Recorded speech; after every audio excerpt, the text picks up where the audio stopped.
Okay. All right. Okay. Here it is good evening, and at your place it is good morning, of course, Yes, because you just woke up from the bed, and yes, yes, probably yes. it is 7:30 in the morning, I think, no, there, and we are here at Yes, 8. it's 7:30, which is perfectly fine.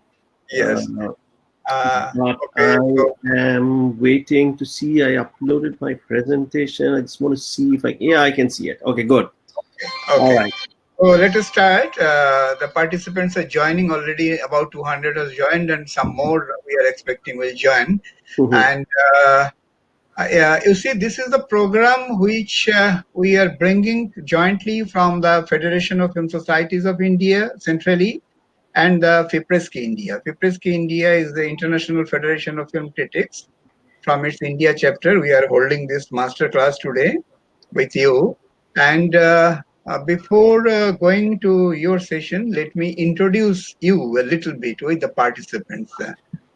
You see, my dear friends, Dr. Bedabrata Pine, who is here today for the masterclass on the digital camera, he is one of the inventors of CMOS digital image sensor technology that enabled the digital camera revolution from cell phones to movie cameras.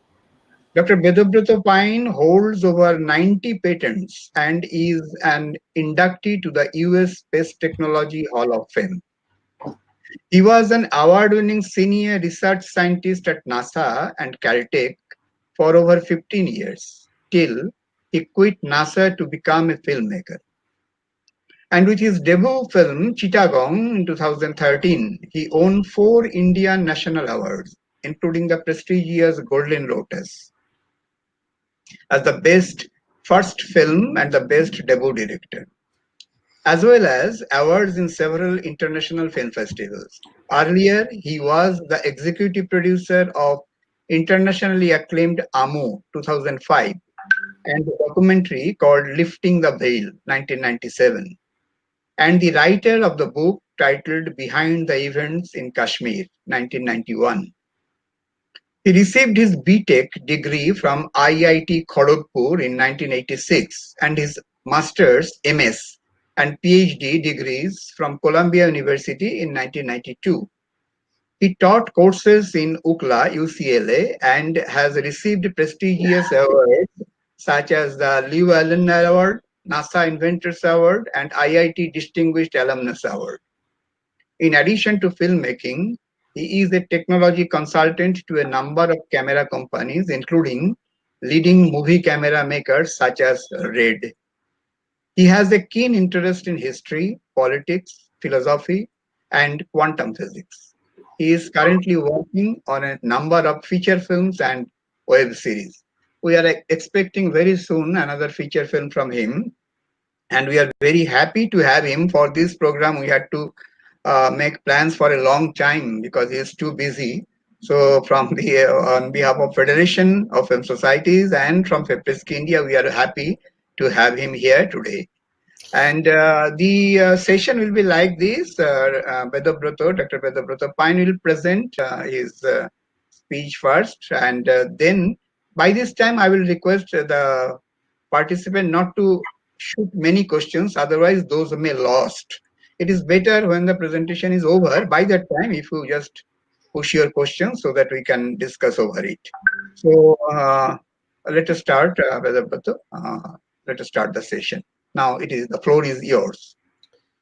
Good morning, everybody. Thank you, Premenda. Premenda, Premendra Majumdar, I know for a long time, and he has been asking me to do this kind of a course in different formats for a very long time. And I've always been interested in doing it. The only problem is that it takes a long time to prepare for something like this. And so, but this time I don't have much of an excuse, since thanks to COVID we are all sitting. Well, I won't say workless, but we probably have lost a lot of our excuses of being busy. So here I am. I would be talking for a while. I looked at the amount of presentations. It's pretty substantial. So let's see when you guys fall off. As one good thing is that if you are sleeping through my presentation, I won't have any way of knowing it. So that's one of the great things about this video-based webinars, classes, whatever you want to call it. And what I'm going to do is that I've got a presentation, so I'm going to work primarily of the PowerPoint, and I will show a few movies, short clips, talking about what showing what it is about the images or the moving images that I want to highlight.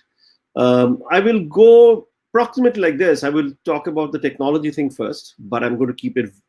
Don't be afraid. I'm going to keep it as minimal as possible. There will be a few equations here and there, but I would try to go to an image or a movie very soon after that, so that your eyes don't glaze over. So I'm going to talk about the technology, how it applies to the image perception, how we control the image, and how the technology and that image interact with each other.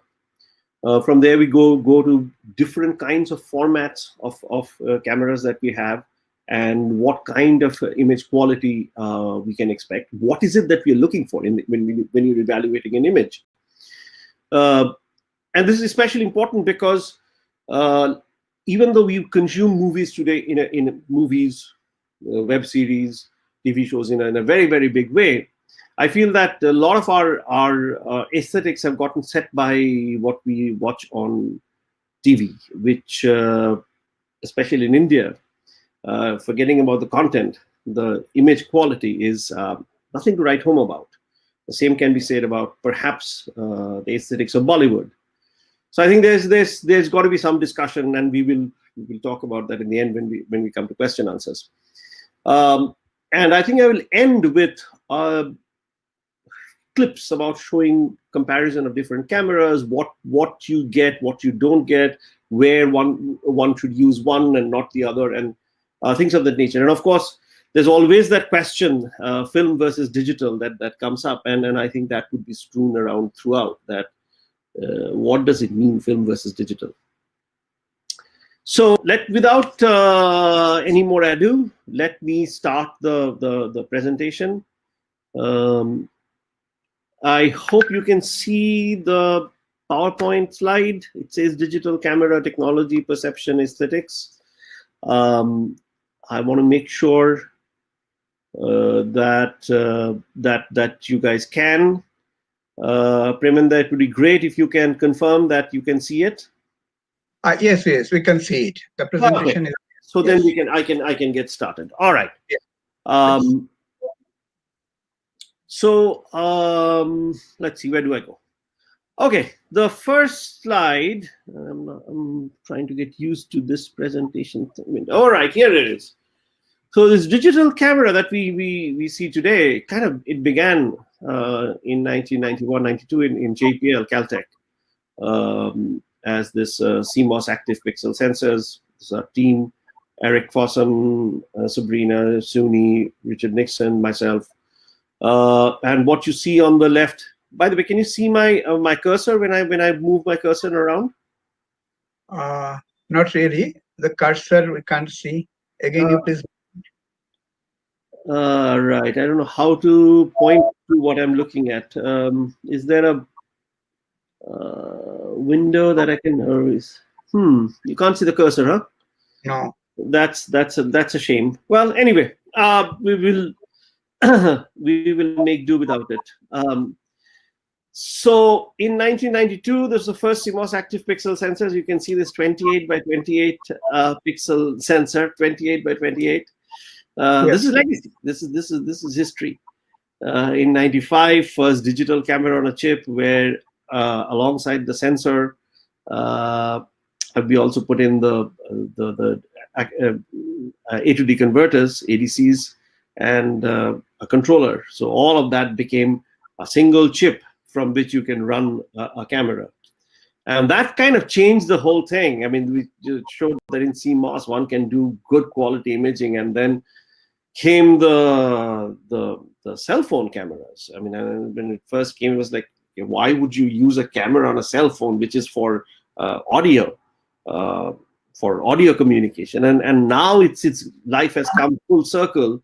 By the way, this is the first single chip digital camera that you can see on the side. It's the size of a quarter, American quarter. So I was saying that the question came: why are we even talking about camera on a phone? Who's going to use it? And now we have this iPhone 11 with 3 cameras and whatever have you. And now cell phones are known by the cameras that you have. Almost the video or the image has become more important than the audio. Nobody cares about how good a sound quality you can get, but what kind of camera do you have? And by the way, I mean, today we are being able to see and communicate all of this because of this video advance that happened, that everybody has a camera. And today's generation actually don't even call it digital camera. It's camera. I mean, they've forgotten that there's such a thing called film camera or CCDs, more or less. So today, what we see is that we have got multiple different formats, multiple different sizes, and each of them give you a very different perception of the image. So you have on one hand the cell phone camera. That's it, the iPhone. Now iPhone, as I said, we have 3 cameras, and it can do some nifty things with them. Very, very tiny. Then you have got your full frame APS-C and Micro Four Thirds, which are many of the mirrorless cameras that have come about, like the Sony's. This is where Sony has done a great progress. So has Panasonic, Fujifilm, and so on. On the DSLR side, it's still Nikon, Canons. Canons also play a very big role in the mirrorless. And then you've got your film camera, which is the S35 or what I call the ultra full frame, which is bigger than the size of 35 millimeter film. The sensor size is bigger than that, and that's where you have Red Monstro, you have Arri LF, those cameras. And then there are even bigger ones, which I'm not going to talk about here, is medium format cameras, Fujifilm GX05, I think that's the name of the camera. So how do these things really make a difference to us? But before that, I want to talk about what is it that when we're looking at a camera, what does a camera have to do? It sounds trivial, but we have to remind ourselves that it has to have enough details, resolution, more megapixels. We'll come to that. Sensitivity. It has to capture light. It has to be sensitive to light. So how much light to how much signal do you get is your sensitivity. Now, one of the measures is ISO. Well, we'll see that. Field of view. How much of a field of view that you capture? And that's where, of course, your lens comes into the picture. Motion. How well does it give you motion? Fidelity. Like, is the picture nice, crisp? Is it noisy? Does it have artifacts? And these are very, very big things when it comes to CMOS image sensors. Very big thing, latitude. What's the minimum signal to the maximum signal you can capture? Till the other day, even Red 1, when it first came out, it had maybe 8 to 9 stops. One stop is doubling of light. So maybe 1,000 to 1 kind of dynamic range, minimum to maximum. Today we are talking about 16, 17 stops, which is same as film, maybe even a little bit better than film. Color rendering. I mean, most of the things that you do with the camera, most of the time, you're actually looking at a person. So how well do you represent that person? There's some very interesting, funny things that are happening. I'll talk about that along the way. And then when we go to high-end cameras, we talk about texture, we talk about softness, we talk about highlight roll-off. We will talk about, see all of these things as we go along. All right, but let's take a step back and think about the weirdness that we wait a second, what happened here? Yes, that this entire ecosystem of digital camera involves. And people talk about analog, people talk about film, but think about it. You start with light. Light is not continuous. Light consists of discrete particles called photons, or at least, well, forgetting about the quantum just for the time being. We know it's particles because there is something called short noise. We'll come to the short noise in a bit. But it starts with particles, okay, almost like digital. Photon there or not there. That's captured by a circular aperture. Your lens is circular on a rectangular format. And then inside the camera, those photons go into an analog signal. Then the analog signal is digitized, again ones and zeros. And then you manipulate these ones and zeros. And you send it to a display, because ultimately you have to see the whole damn thing. Which is seen by our eye. That rectangular thing is again seen by a circular thing, which looks at the data in a very discrete fashion, not in a continuous fashion. Even though we think light is continuous, light is not continuous. And ultimately it's interpreted by the brain. We must remember that whatever we see is not a passive thing. It's a very, very, very active thing. There are 7 centers in the brain that a particular image gets processed and fused and shown. But the first thing we start off is the light. No light, no imaging. So that's the ecosystem that we are going to be inhabiting for the next hour or couple of hours or so. All right. So what does the sensor look like? If you go into a sensor, well, you can see on the left-hand side, there's a picture of an image sensor, nothing too exciting, but a lot goes into making it. I mean, just to give you an idea, these sensors nowadays are sending out 300 megabits per second. Say if you're shooting at 24 FPS, if you're shooting at higher frame rates, even higher data rate. So that amount of data is pumping in and out. There's billions and billions and billions and billions of electrons that are moving around the sensor. And we are trying to capture one electron. The noise floor of most of our sensors today that are out in the market is good to about an electron. So you can actually see one electron. Why is it an electron? Well, what happens in a CMOS sensor, as it happens in any image capturing mechanism, is that somehow those photons, the light that came in, is converted into an equivalent number of electrons. Okay? We'll see that. So it's those electrons that we play with. So I just want to give you an appreciation of that. While there is this huge amounts of signals that are floating around, we are trying to detect that one electron. All right. You know that all of these sensors have to have color. Now, silicon has a pretty low, silicon, which is the material with which all of these things are made of, has a very wide range of spectral response, that is in wavelengths, going from, say, something like 400 nanometers, which is blue, to all the way to about a micron, which is, we cannot even see it. We cannot see much beyond 700 nanometers or so, which is red. So how do we get color out of it? We get it through this Bayer pattern. You're familiar with it, but on every pixel, there is a filter that either brings in the red light or the green light or the blue light.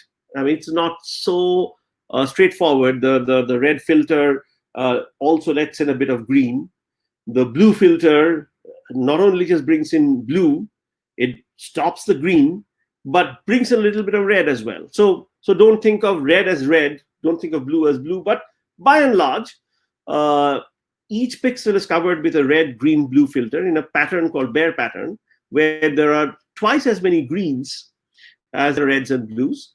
And why? Because our human eye, which is, by the way, that's an amazing device. You can't really compare it with an image sensor, is more sensitive to green than to the other colors.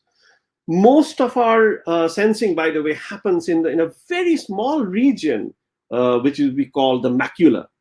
Within that, the fovea, which is about a 2.5 millimeter kind of size circle, that's where most of your color vision comes from. We have a very wide field of view. We have about 150, 160 degrees field of view. And that's all covered by things called rods, which are not sensitive to color at all. So all our color vision comes from the center of our eye. By the way, unlike an image sensor, our eye is constantly moving. So that's why we see this much wider, this immersion feeling that we have, that we are surrounded by things.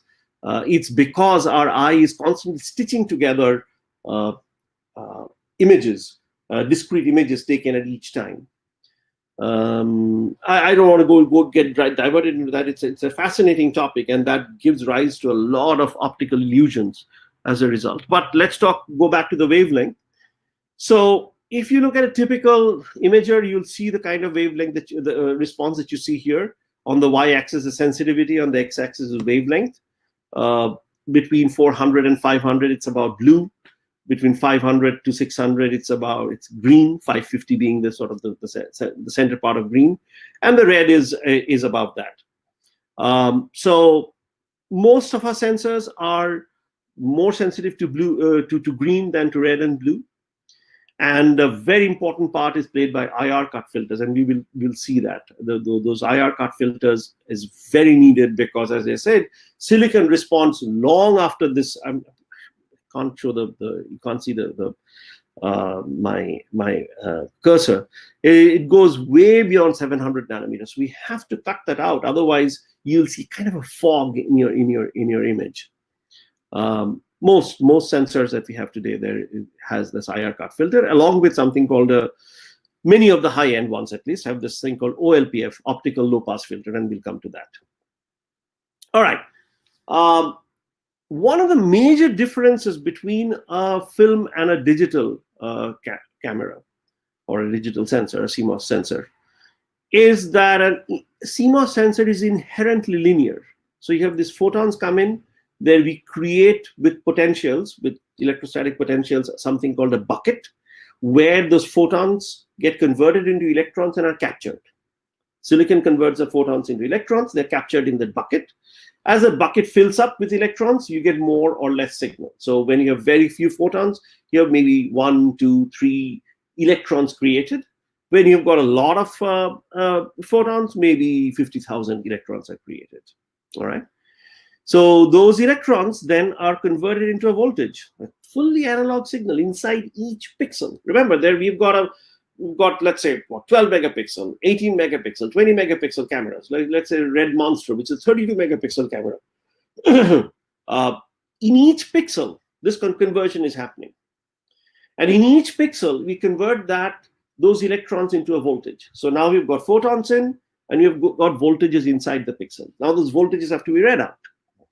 But there are these 32 megapixels. So there is a very big bus with loads of pixels that are sending its data. And that's all the technology inside, how we manage that. And then in the end, we have got an A to D converter, which spits out 10 to 16 bits of data. So your photons coming in, which are individual photons, goes into electrons, goes into analog signal, and is gained up. Because you may have very little signal, let's say 10 electrons of signal, and you've got 1 volt range. What are you going to do? You're going to gain it up to hit that entire 1 volt range. But if, let's say, you've got 50,000 electrons, then you're not going to gain it up. After you have done that, then you convert it into digital bits, ones and zeros, 16 of those, let's say. So a 16-bit, each of them coding a 0 or a 1, gives you 65,536 different levels. Okay. So immediately you can see something that's very very interesting, that your full well, that is how much that bucket can hold, varies from 5,000 electrons or so, which is what you get in an iPhone like sensor, to say 50,000 electrons, say, which you get in an Arri or a Red. And you have got 65, when I say 50K, which means 50,000, you have 65,536, so 65K digital levels. So in other words, almost every electron gets mapped to 1 digital bit. So now you can see that why digital works just fine. You don't have any more resolution. You don't have any more resolution in the intensity scale anymore.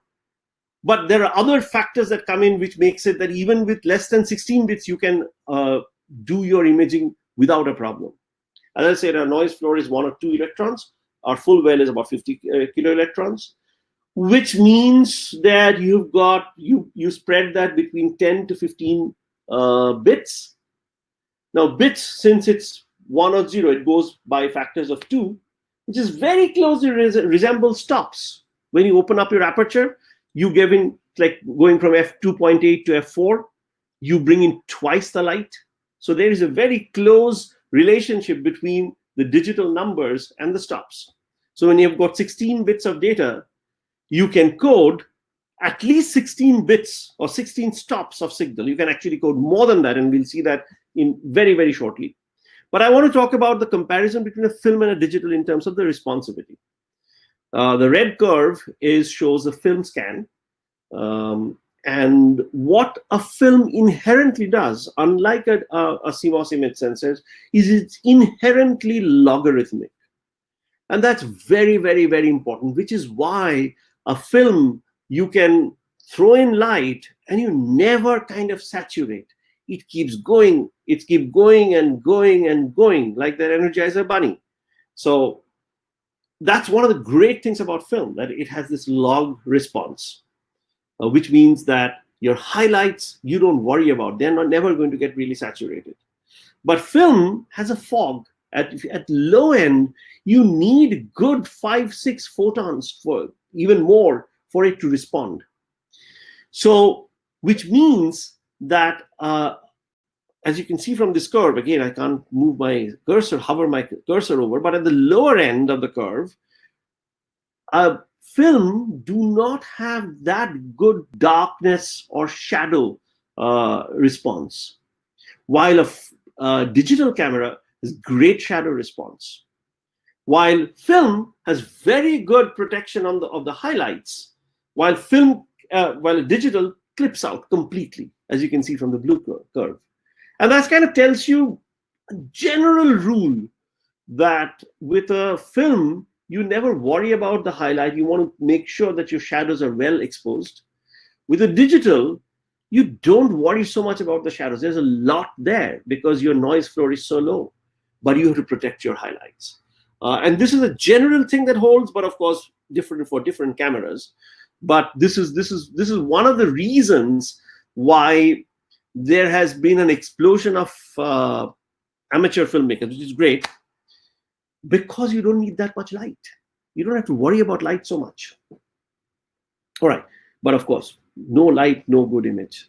I'm not saying that you should just go out and crank up your ISO and start shooting. No, that's not what I'm saying. But I'm just telling you why it has happened. Okay, one of the things, before I go too far, I want to talk about is this thing called rolling shutter. Because remember, there's 32 megapixels. Or in terms of lines, you'd say 8K lines. You've heard about 8K, 4K, 2K displays, which means if you have this rectangular format, in each line, you have got 4,000 pixels. That's a 4K. It's actually not 4,000. It's less than that. But let's say 4,000 pixels. That's called 4K. In terms of megapixels, that's 4K by, say, 2K. Or if it's 16 by 9, it's a little bit more than 2K.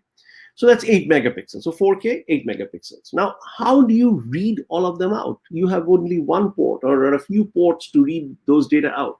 So you have to kind of scan it one row at a time.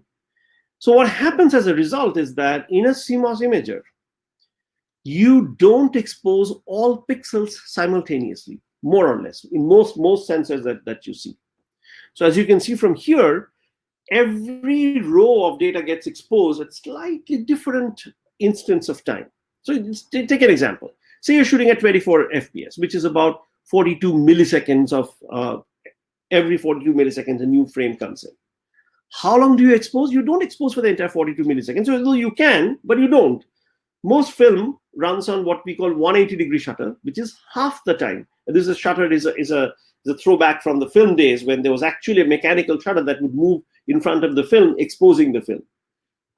So 180-degree shutter, which is half the time you're exposing, is what we feel comfortable seeing video in, and that's a very important thing that you'll see. So If it's 180-degree shutter, you would be exposing the whole damn thing for each pixel for about 21 milliseconds. But because of this skew, because you cannot read all of them all at once, you read one row at a time, one row of pixels at a time. And each time to read all of those pixels out takes, let's say, a few microseconds. From the top of the array to the bottom, there is a delay. And that delay is, say, let's say in this case, of the order of 7 milliseconds. So you have 21 milliseconds of exposure time, 7 milliseconds of this skew, this delay, and 14 milliseconds of idle time, where your sensor is doing nothing. And that makes up your 42 milliseconds of exposure. So that's your 180-degree shutter. But as a result, what happens is that the top gets exposed earlier than the bottom gets exposed. So now imagine you're moving a straight edge across it. Would you see? The straight edge gets bent. But for most of our video applications, we don't even really see those things. But let me show you that the thing is very real. So let's see if I can stop the slide presentation, and then how do I do the sharing again? Where is the share button? Screen share on, your entire screen, share, no, share. All right, and yeah, there are multiple of this, I know. But here, look at this. Do you see how the guitar strings are being bent out of shape? That's not how the guitar works at all. Okay, this is the rolling shutter artifact. Okay, I think you see that. All right, now there are ways of getting around that, and in fact there are a number of sensors available, or actually a few sensors available, where you get something called a global shutter, where all pixels actually expose for exactly the same amount of time. And that's what you get here. You don't see those artifacts anymore. All of them are behaving like a guitar string would do. Except that in most of our cases, we don't really see this problem. As a result, most sensors that we have today are these rolling shutter sensors, not the global shutter sensors. Sony introduced a global shutter sensor, f65, I think, and the latest version after f65 that they have introduced is back a rolling shutter, which is the Venice. So yeah, so for most of our applications, not a very big deal. But if you really want to freeze those motions, we can. That's the main thing that take away from here. Okay, let's talk about resolution. I mean, we hear about megapixel rays. We use 4 megapixels, 2 megapixels, 16 megapixels, what number? As I said, there are two ways of talking about resolution. One is in terms of megapixels, which is not really the right way. The other way is the number of lines, which is also not the right way. But we are constantly going from HD, which was 1920 pixels across. Then we went to 4K, which is some 3,800, or camera terms, some 4,096 pixels across. Or 8K, which in television terms is some 7,800 pixels across, but for us, it's 8,000 something pixels across. So there are companies that are constantly bringing out sensors with more and more resolution, or what is billed as more and more resolution, or more and more pixels. Like Sony, I think they just introduced Alpha 7R4, which is a 61 megapixel. Do you need them?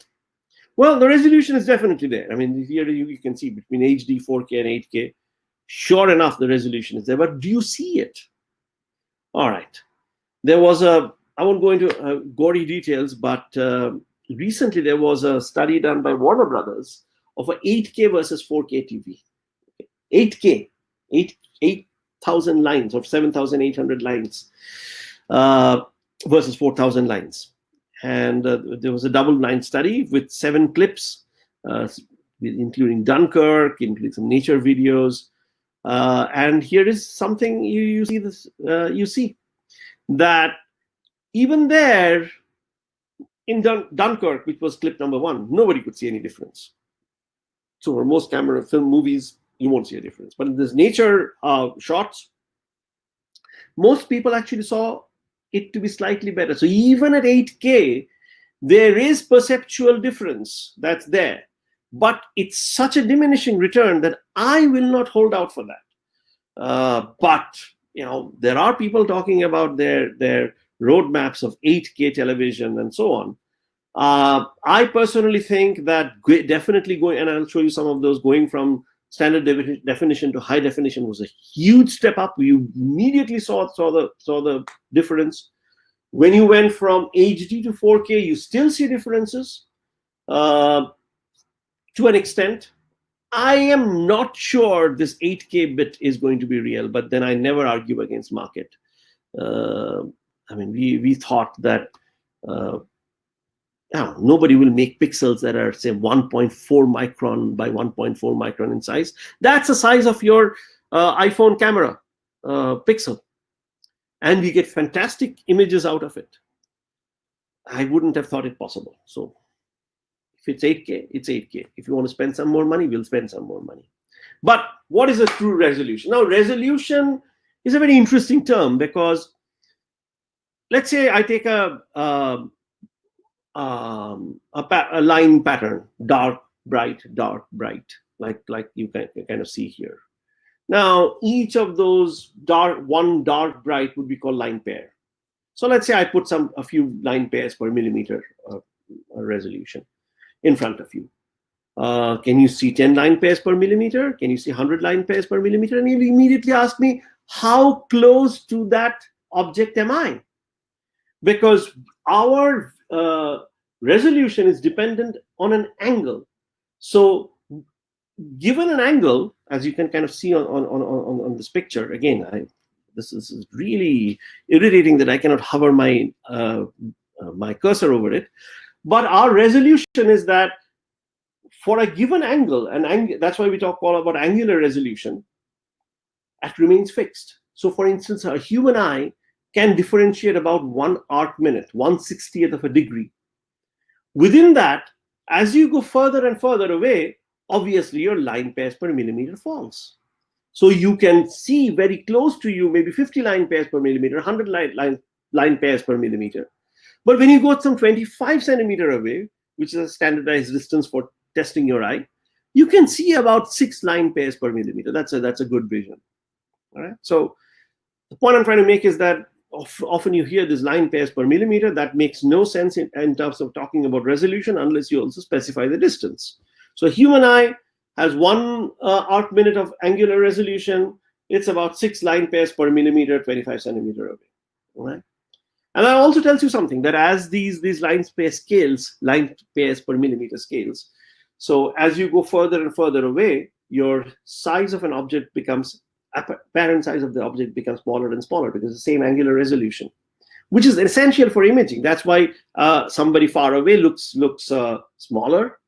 And the other thing that happens is that as you go further and further away, your light from that falls off as a distance squared. So things look fainter and fainter. It also looks more blurry, and we'll come to that depth of focus, which is a very, very key thing in any imaging systems. So what kind of resolutions do you see? So obviously it depends upon how far from the display are you. For instance, on a TV, let's say even a 60-inch TV, you're not going to see it any closer than, say, 10 feet for most cases. A laptop about 1.5 feet, desktop maybe 3 feet, smartphone right next to you about 1 foot away. And a big movie theater, you sit maybe 60 feet away, right? Given that, you can kind of read that, yeah, there is still room for improvement. The maximum K for a TV, I think, is 4K. Beyond that, you'll never see anything much more beyond that. And today's 2K is probably quite okay. When you go to a movie, that number goes to something like 8K. So there is a lot more room for improvement. And similarly for smartphones, because they're so close by, you can probably see maybe 6Ks of resolution. Now, the only point of making all of this is that, yeah, it still makes sense to increase the number of megapixels in terms of resolution that we get. But resolution is not everything, and there is a diminishing return in the number of megapixels. What really you have to think in terms of, instead of thinking of megapixels, is the format, is the image sensor format. So it's as the old saying goes, it's a size that matters. I mean, for us, it started mattering in a different way. For microelectronics, its size matters in the other way. Smaller the better. It's because every single line became smaller and smaller and smaller. We could actually pack in all these transistors in a pixel, and we could make CMOS image sensors. So till our technology, the line geometries became down to 1 micron, half a micron, 0.1 micron kind of range, we could not make these image sensors. But in terms of our perception, in terms of what we see, it's a size, because the total amount of photons you are going to collect is proportional to the area. So larger the size of your sensor, the larger the amount of light that you would be able to deal with. And more light, better the image.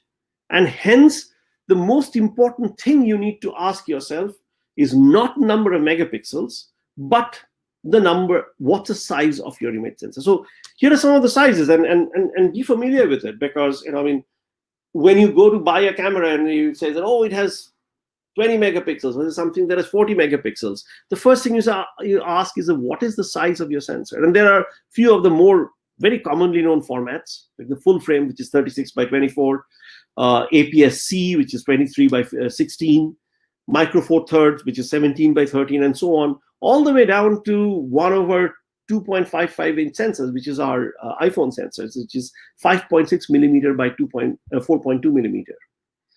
And then on the other side, you have the Red camera, for instance, which is the ultra full frame. Has about the same area, but the dimensions are somewhat different. Now, why does this matter? As I said, there are two of these tables you can see. One is called the crop factor. I will not go into the crop factor now, but crop factor essentially is the ratio of the width of this image sensor, of one image sensor to the other, using full frame as a reference point. So the full frame image sensor width to, say, the 1.255 inch iPhone camera width is about 6.5. Right. So that's your image. That's what your crop factor is. The other thing is that how much area do you reduce reduction do you get when you go from a full frame sensor to, say, an iPhone sensor? Well, that's of the order of 6.5 squared, something like 37. So in general, your full frame sensor would be 36 times more sensitive than your iPhone sensor. All right.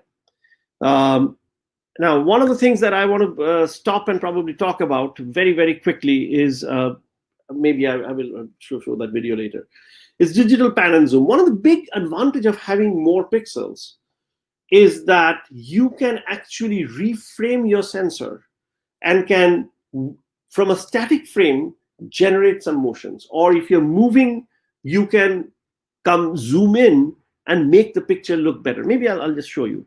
Some of you may not. All right, what do I do? Stop this. Slide presentation. I enter screen share. And I go to here. Okay, this is showing a straight lock camera thing. Somebody doing a very simple move, an action move. Now in post, we zoom in and move the camera in each frame, and this is what you get: a much close-up view of the whole action.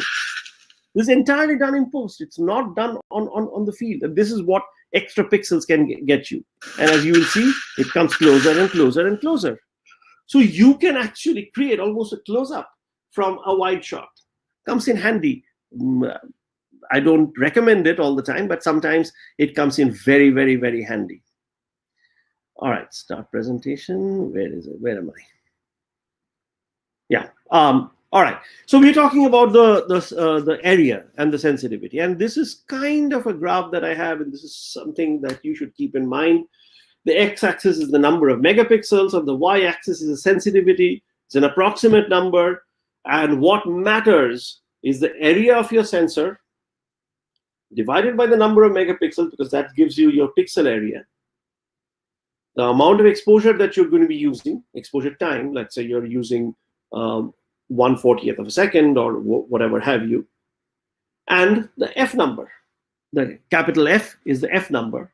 The f number tells you how much light you are getting in. So smaller the f number, the more light you get in. You go, say, from f2.8 to f4, which is one stop, you double the light, and we'll see that in 1 second. All right. So the main thing that I want to take away from this slide is that as you increase your number of megapixels, you get lesser and lesser sensitivity. But as you increase your sensor size, total sensor size, you buy that back. So for instance, when you compare an iPhone camera, which is a 10, 12 megapixel camera, to say, what would I say, a Panasonic, which is also 10 megapixel camera, but much bigger format, you get better response. In the same way, if you compare an iPhone, which has 12 megapixels, compared to an Arri, which you shoot movies, Arri Mini, for instance, which is about 5 megapixels, that Arri will be far more sensitive because it has more area. So I think I've made my point. Think in terms of total area. And this is what you see when you compare a Sony. You know that Sony Alpha 7s, they are very, very good. This mirrorless camera is very, very good in low light. And they have these Alpha 7, Alpha 7S, Alpha 7R. S stands for sensitivity, R stands for resolution. That's the way that they look at it. And if you look at a particular branch, for instance, say Alpha 7S3 and Alpha 7R3, you see the S3 has way smaller number of pixels than ours have. The pixel sizes are almost double of each other. That's why you get lesser number of pixels on the same size, because all the Alpha 7s are full frame sensors, okay, 36 by 24 approximately. And that's what you see here, that when you compare the sensitivities, and this is called a Zyla chart, where each bar has an reflectivity that is half of the previous bar. So the bar on the left has twice the reflectivity of the bar on the second is twice the reflectivity of the third, and so on. So when you expose a Zyla chart all at once, you see your entire gamut or entire latitude of your film. And you see what happens, that the Alpha 7S's hold up in dark very, very well. You can see the right hand side. It's very, very well. You don't have a appearance of noise. While the Alpha 7Rs pretty soon lose that ability. So you're trading resolution for low light sensitivity, and I would pick up low light sensitivity any day over resolution. All right, so now a very few quick things. I mean, most of you probably are familiar with exposure triangle. But for those that are not, I'll very briefly go over it. That you have three things with which you control light. One is your aperture. That's on the left, which is where your f1.4, f2.8, all of these terms come. The f1.4 essentially means that your aperture is such that the focal length of a diameter is 1.4. All right. So as you close the shutter more and more, you get less and less amount of light. You change something else as well, which is it's the depth of field. But since we are talking about light, you can go one stop, that is go from say f1.4 to f2, and you will double your light. So essentially, let's say you go from f2.8 to 5.6. How much more light would you get? Well, divide the two ratios, 5.6 divided by 2.8, square it. That's more amount of light you would have when you're at f2.8. Okay. Of course, shutter speed, if you go longer and longer in exposure, you'll see more and more light. No magic there. In fact, in astronomy, you go for hours because you're looking at such faint objects. not milliseconds, which is where we are operating. We are operating in 24 frames per second, which is like 21 milliseconds.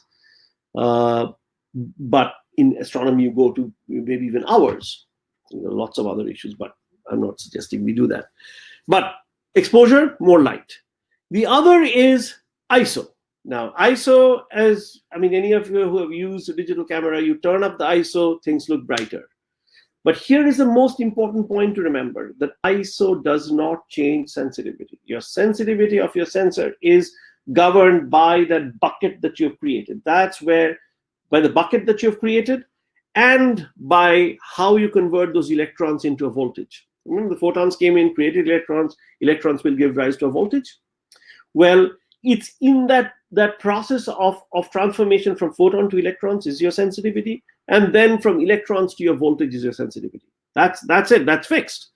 You're not going to touch that in any sensor. You cannot change that. Well, there are these dual ISO sensors which change essentially the ratio of how you convert from electrons to a voltage inside the pixel. You choose that ahead of time. But by and large, once you choose a sensor, your ISO is fixed. I mean, that's the wrong thing to say. Your sensitivity is fixed. Here are the few equations. I'll just go over it very, very quickly. When we are comparing images or light, we want to see per unit area how much light came in. That's what your light meter is measuring. That's a flux, photons per unit area. And that goes about the L, which is the luminosity, the luminance that you're applying, how much light you're applying. Are you putting a 1,000 watt or are you putting 100 watt light? How far away?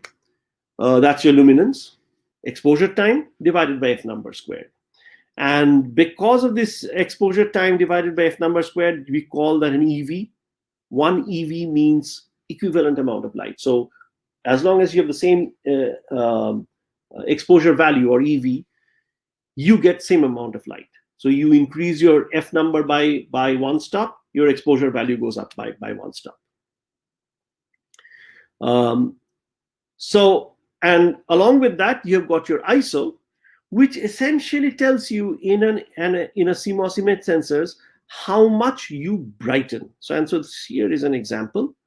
What is remaining fixed is your sensitivity of your sensor. If you choose the same f number, you choose the same exposure, same light, nothing changes. All you're doing with the ISO knob is to make it brighter and brighter. So here is an example. Look at the picture on the left. The line shows you how much light is coming in the picture. With those red bars, you're picking up a certain portion of that and you're mapping it to your sensor. Okay. Now, if you're in a dark situation, you would not have mapped all the way to your sensor. Your sensor may have 1 volt of range, and you may have mapped only to 200 millivolts of that. But your display then would look dark, right? So what you do is that you add a gain, either analog gain or digital gain. And what happens, that's good, right? I mean, I've got 200 millivolts of signal. I've got my whole range was 1 volt. I can gain it up by 4 times. No problem to get the same kind of brightness of the image, except that at the bottom, you have got this digital noise. And you multiply this noise as well. And that's why if you take the same sensor, same lighting level, same f number, same exposure, and you just crank up the ISO, your picture looks noisy. Right? So there is no substitute to getting good amount of light in getting good picture. However, as I said earlier, that the most digital sensors today have got very, very low noise. So you've got a lot of detail in the shadows. So if you haven't exposed properly, even by as much as a stop or maybe 2 stops, you can recover. So let's say you're on a shoot, or you're in a situation where there is not enough light, as much light as you needed. Let's say it's off by factor of 4, so 2 stops. So it's 2 stops darker than where you needed it to be. Can you, in post-processing, by cranking up the ISO, say from 800 to 3200, 4 times, Could you get back your image, get a decent quality image? Yeah, most of the sensors today at 3200. I mean, I'm talking about movie sensors like the Red or Arri or Arsa Mini or Venice. You crank up by 2 to even maybe 3 stops, you're okay. You go more than that, you are in problem. So yeah, you have more latitude now, latitude in terms of more possibilities in terms of what you can do, but no, I mean you can't do everything. Well, I think I need to speed up. I'm going way too slow. Um, Now, a very, very important thing that I want to talk about is the digital noise. One of the things that you see, one of the most ugly things, as I said, the noise is very low, but one of the ugly things about this digital noise is that it's colored.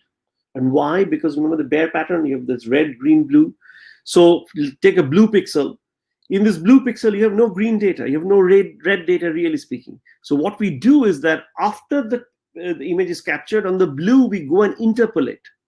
So it reduces your resolution to some extent, but more importantly, in the blue pixel, by looking at the red pixels next to it, the 4 red pixels next to it, you get the red value. And looking at the 4 green pixels next to it, you get the green value.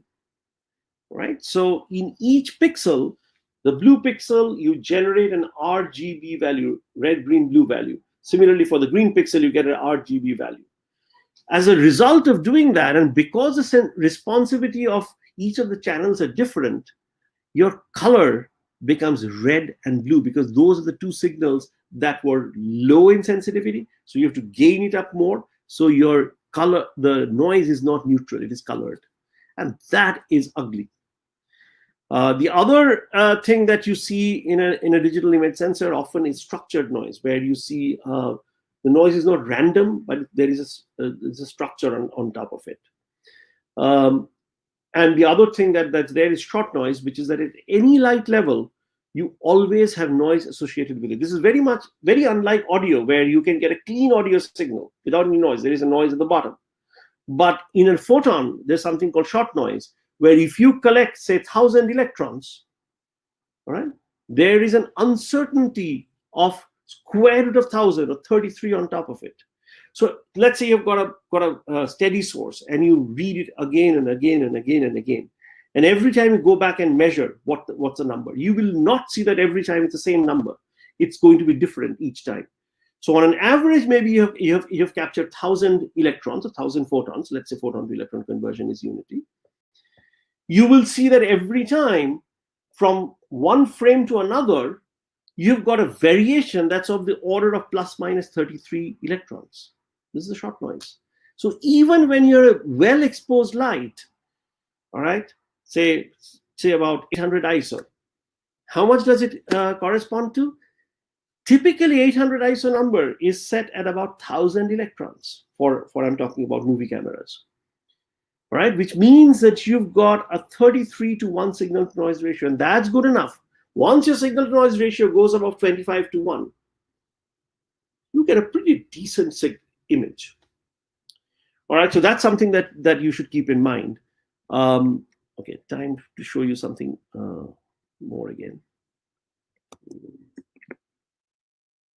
Now, digital noise is not necessarily a problem. There are lots of softwares available to get rid of that. Now, you can see the left and the right, the digital image, the digital noise, can be cleaned up. Now, here is something I want to point out.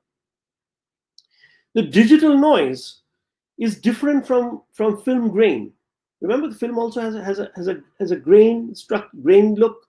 It's not flat everywhere. It's kind of different from one place to another. But here, what you see is that the noise is not the same in every frame. In every frame, the noise is somewhat different. And that's what's the most irritating part. Okay, all right, so I think I made my point that, oh boy, how do I do this? That the difference between film grain and digital noise are two major things. Number one, the digital noise is varying from one frame to another. So in the background, you're seeing this constant change and your eye is irritated by it. Grain, on the other hand, which means the response varies from one pixel to another. So a flat patch will have some variation, some structure built onto it, but the structure is random and is fixed. While digital noise varies from one frame to another and has a physical structure. So what you want for good imaging is that the noise that you get, or sort of this imposed grain that you get, has to be random and fixed from one frame to another. So it doesn't move. But it gives you the sense of texture. Our eye dislikes flat regions. So the texture is important. But what the digital camera does is exactly the opposite, where it varies from one frame to another, and it is colored and often has structures built onto it. So here is an example. On the left-hand side, you see the film grain, which shows up in the flat areas. You can see there is a grainy look, which kind of gives you a sense of texture. But it's fixed from one frame to another. Unlike a digital camera picture, which has got this colored look, and it will vary from one frame to another. And that's what makes such a big difference. Now let's talk about this thing called the video look. What is a video look? Well, video look has undergone lots of changes. First of all, in the early days, there were the image sensor resolution was very small. The number of bits were very small, so you have this blocky look that you can see, or the colors didn't have that much of variation in it. You can look at this picture and say, yeah, this is old. I don't like it.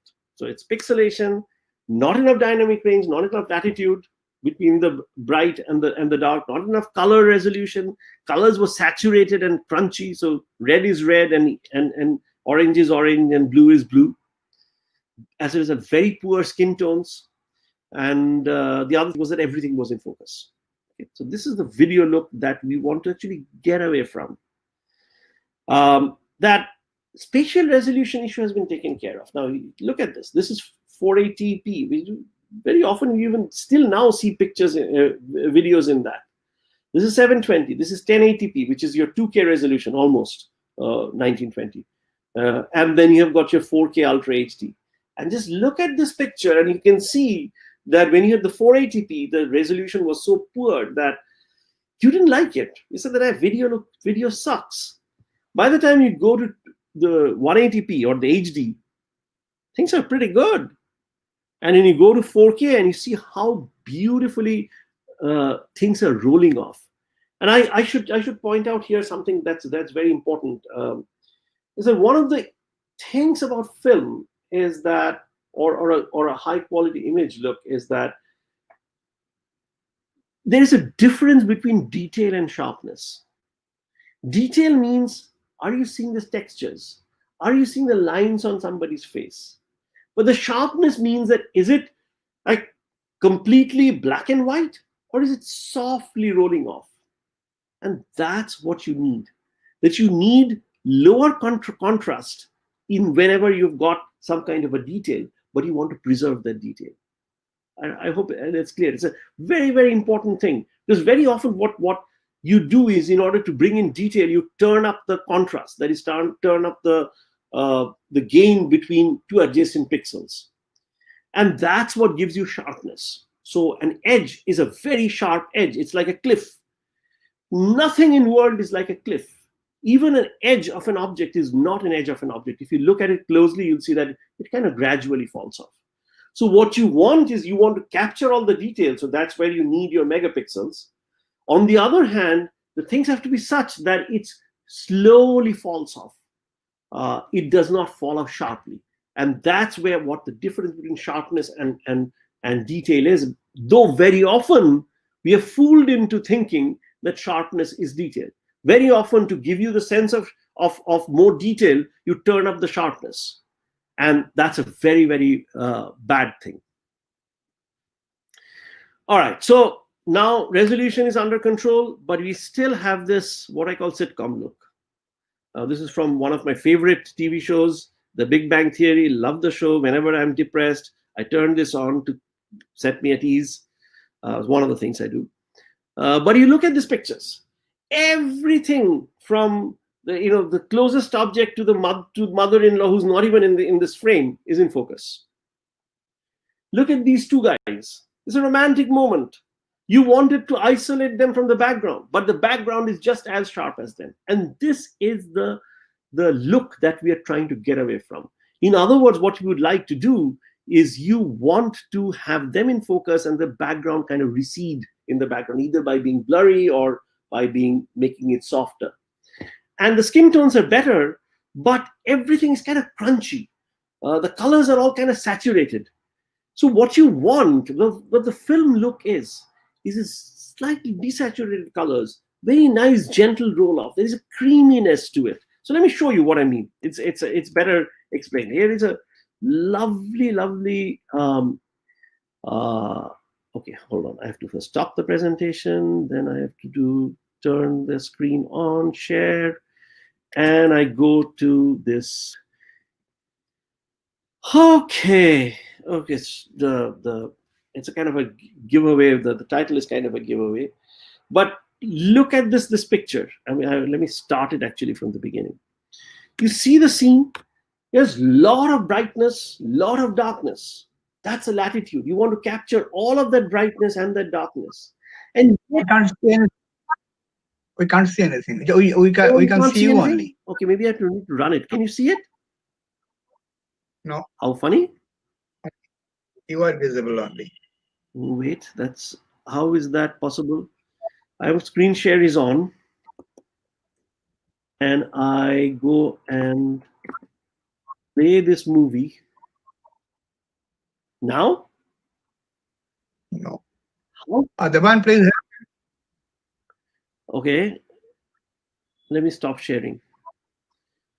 Turn it on. Maybe it's too dark for you. I don't know.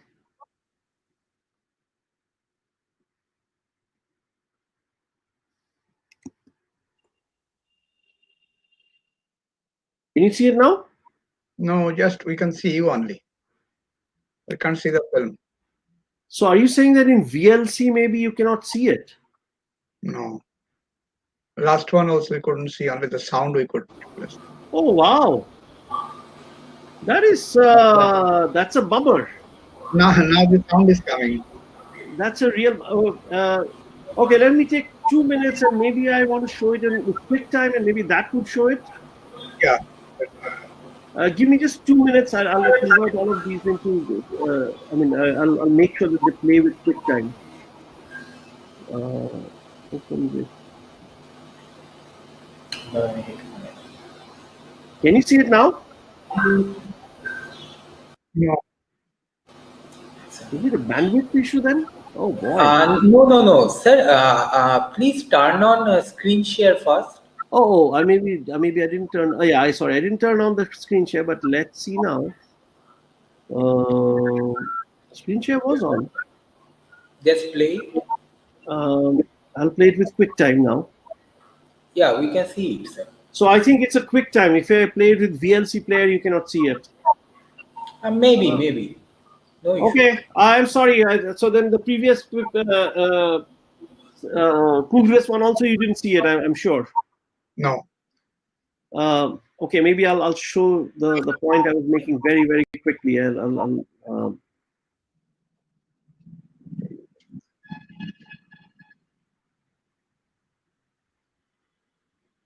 Wrong thing. Shoot. These are all. Okay, here is you can see this. Can you see it now? No. Still no? No. Yes, we can see it. You can see. This Okay, it's a noisy picture on the left and the filtered on the right. But I can see it. Can you see this now? Yes. Okay. So this is what I was talking about. That when you play this, what you see is that on the left hand side there's a noisy picture which changes from one frame to another. That was the point I was making, which you couldn't see. But okay, now can you see the image that's on my screen? Yes? Anybody? No, I cannot see it. Devan, you can see it. You can answer, please. I cannot see anything except Bedabrata's face. How funny. Uh,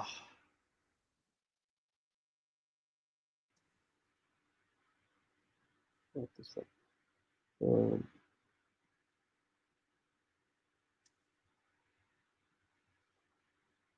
Okay. Debayan, can you see it? I cannot see. You cannot see it. No. How strange. I don't know what to do with it. Oh boy, this is going to be a Okay. very big problem. But I think that people, everybody can see. Oh, you can continue. No problem. There may be some problem with my computer. Everybody can see. The audience is telling that they can see it. You They continue, can see. please. Okay, all right, then I'll continue with it. All right, so the point I was making is that you see, look at this frame, and you see this got this is has got very bright areas in the back. You see something through the window, very dark areas, and all of them beautifully falls in. When you look at the face, you are not seeing any harsh, um, contrast between the sides of the face. Everything has a smooth, creamy look. So let me stop speaking and you watch it.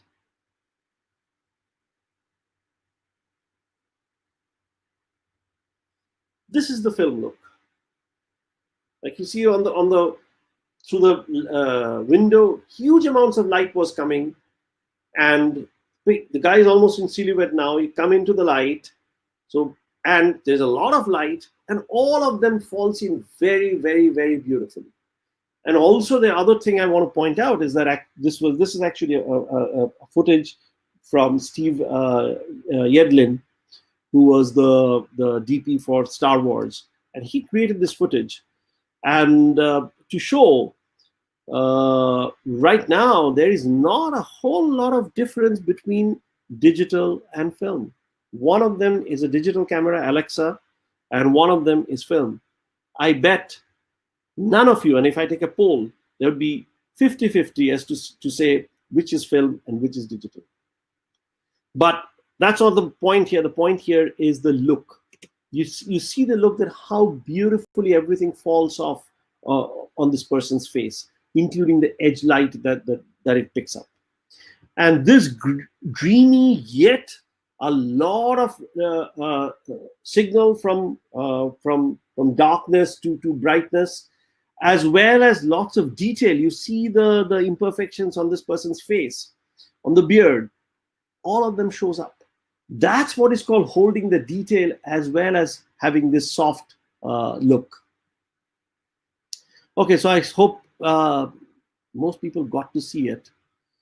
Share off, stop presentation, stop. Okay, so that's the sitcom look that we want to get away from. We talked about the movie looks.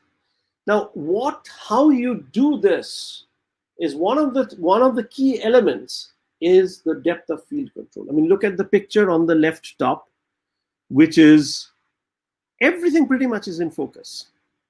While you go to the one on the right, where you blur away the background and your foreground shows up. And that's what you do in image, in a movie, where you want your characters to pop out from the background, because you are going to draw the focus of your audience to the drama, to what's happening between one or two people, or maybe 3, 4, however you have it. You go to a close-up because you want to draw attention to their inner world. In order to do that, I have joined the room. I was outside the room all this time. I don't know. You want to draw attention to your objects, to their inner world. You want to separate them from can you hear me? Yes, we can hear. All right. So in order to do that, what you want to do is to control your depth of field. It doesn't mean that you always have this kind of a depth of field on the right. Sometimes you want to see everything in focus. So let's say you're establishing a scene where you want to put the context between your your subjects and the background. You want to show where they are. For that, you want a deep depth of focus. Everything needs to be in focus. When you go to the drama, you want to go to these two people or one person, and you want to separate them from the background. And so controlling the depth of field is very key for your storytelling. The one on the bottom shows how distracting these lights in the background are, but when you defocus them, you turn into something beautiful called bokeh, and that gives you beauty. So whenever you are establishing a shot, what you want to do is that you want to move your camera. You want to show where your subject is with respect to their surroundings, with respect to their context. You want to keep everything in focus. As you move your camera, maybe you go to a defocus where you get this bokeh, which gives you this beautiful feeling because you want to feel good as audience, or not, depending upon your story, of course. And then you come closer to the object, to your subject. When you come closer to your subject, you want to see only their subject. You want to see their eyes. You want to see their face.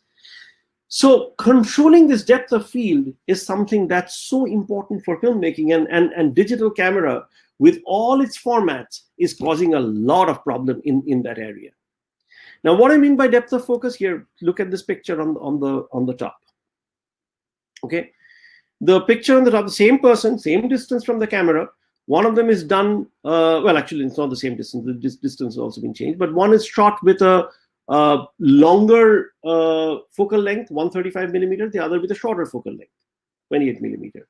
And you see in the 28 millimeter, everything is kind of in focus, or at least you see a lot of the background. In the longer focal length one, you don't see anything in the background. It's diffused out. That's your depth of focus, that you're focused only on this person and nothing else. You see the same thing here, the shot in 24 millimeter and 100 millimeter. You see the background is two things. The background is more visible in the 24 millimeter and it's kind of far away. So on the other hand, in the 100 millimeter, the background is blurred, but it's kind of riding on top of your subject. That again gives you the sense of the feeling that something is looming. So these are all the perceptions that you create by using these different focal lengths, different f-stops, different distance to your subject. But I wonder if you notice something else in the bottom pictures, as I was talking about, and you can see this here, that the same person shot with 4 different lenses, and you see what's happening to the face. In a 24 millimeter, the face has become narrow and kind of popping out. The nose is bigger. And on the 100 millimeter one, the face is flatter, and it's more like the look that we are used to seeing. Now, is this face distortion due to focal length? Most people will tell you that it is, but it is not. It's everything to do with, and I cannot show it to you right now, that will take me a long time, but it's not the focal length, but your distance from the subject. The further you go from the subject, the more distorted, more flatter it would look. So the 100 millimeter shot you take from a distance. The 24 millimeter wide angle shot you take from close up to the person. And closer you go, the more distorted your face is going to be. Now, this is a very funny thing that has happened. With the selfie camera, with all the Instagram and so on, you take pictures from pretty close by, and your face gets distorted, and your nose looks bigger. So actually, a person went for a nose job after seeing his selfie. and poor guy was so wrong, because it's not his nose that was perhaps long. Maybe his nose was long to begin with, but the nose looked bigger because he was so close to the display. And this is a very important thing to keep in mind, that the distortions that happen is not to do with the focal length, but your distance to the object. And sometimes you might want the distorted look. Sometimes you want to shoot close-ups in a wide angle lens because you want to create the distortion. One great way this is used in a shot called dolly zoom, but I don't want to get into that here. That's a different case. Now, which of the sensors, a big sensor or a small sensor, will have shallower depth of field? Now, you've heard this term often that, we are going into bigger and bigger sensors and that those give you shallower depth of field. But is that correct? Well, look at this picture. Here is a picture taken with a full frame versus a micro four thirds. Full frame versus a micro four thirds crop factor, or the difference in size, or the ratio of the size in the horizontal direction is about 2:1. Same length, same aperture, same distance, same everything except sensor size. And when you've done that, the smaller sensor, the micro four thirds, has shallower depth of field. Look at the two pictures. You will not tell me that the picture on the left, which is the bigger sensor, has shallower depth of field. You will not, right? So it's good news for iPhone sensors. Like iPhone sensors should give you very shallow depth of field, except that anybody who's shot on the smartphones, that it doesn't. So what the hell is going on? But right off the bat, distance same aperture, same lens, just going from a larger sensor to a smaller sensor appears to reduce your depth of field, gives you a very shallow depth of field. All right? It should be the other way around. Well, you notice one thing that has happened is that your image has come much, much, much closer. Okay, your field of view has changed. And here is some equations. The depth of field actually depends upon a number of things. It depends upon your aperture. If you close your aperture, say at f11 or f16 versus a wide open aperture, say f1.4, the angle with which the rays are hitting your sensor are closer, that angle changes. So when you're at f1.4, it comes in at a very wide angle. When you're at f11, it comes in at a very shallow angle. As a result, your relative error is much larger when you come at a wider angle, and therefore your depth of field, a region over which everything remains in focus, is much bigger. The depth of field is much bigger when you go to f11, f16. Okay. You open your aperture, you go to f1.4, f2.8, your depth of field becomes shallower. But that's not the only thing that controls it. Focal length controls it. One more thing that controls it is circle of confusion. The depth of field essentially means that not everything is in focus, but even if it's a little bit out of focus, it's okay, as long as your eye cannot tell, and that's your circle of confusion. Now, that circle of confusion obviously depends upon what the final size of your image is going to be. If you take an image that's shot on your cell phone and you're viewing it on cell phone, the circle of confusion can be much bigger because you're viewing at a much closer to you on a much smaller platform. Versus if you want to blow it up and you're going to see it in the movie theater. When you're seeing it in the movie theater, your circle of confusion to start with must have been very small, because after you magnified it so many times, you are going to see it if things were not in focus. So what you can get away if you don't magnify it too much in the display, versus if you magnify it a lot in the display, say between a cell phone screen versus a movie theater, your circle of confusion changes, and that's this B term. That's a circle of confusion. All right. So if you choose to say that I have the full frame sensor and the cell phone sensor, for instance, we're going to see it on the same kind of screen, then as the sensor size becomes smaller and smaller, this number becomes smaller and smaller. You need to have this number smaller and smaller. The depth of field depends upon the distance to the object. As the distance to the object becomes closer, your depth of field becomes shallower. It depends upon your focal length. As you go to longer and longer focal lengths, your depth of field becomes shallower. So you open up your aperture, that is low f-stop, wide open aperture, f1.4, depth of field reduces. If you use a smaller sensor, your B term, the circle of confusion, reduces. The distance to the object, as you go closer and closer, your depth of field reduces. And when your focal length of your lens is increased, your depth of field reduces. All right. This is what is at play. Now, how does that resolve the problem that we were talking about? What happens is that when you go to a small lens, or a small format sensor, as I said, this this B turn, the circle of confusion, has to become very small in order to produce an acceptable image. Now, if you fix everything else, distance to the object, focal length, and your f-stop number, your depth of field becomes shallower. And that's exactly what we saw in the picture earlier, that the depth of field becomes shallower as you went to a smaller sensor. But that's not how you would be watching it. You want to compare it for the same field of view. Remember, here the field of view changed. Here the field of view is much smaller than the field of view here.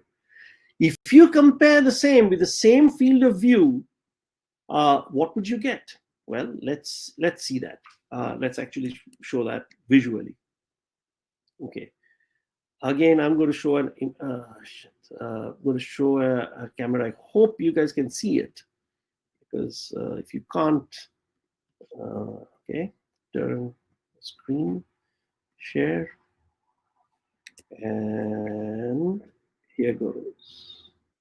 Open it with QuickTime. Okay, so we're going to compare three cameras: Canon 5D, which is a full frame sensor, a 7D, and a Olympus 7D, which is a APS-C, and an Olympus, which is a micro four thirds.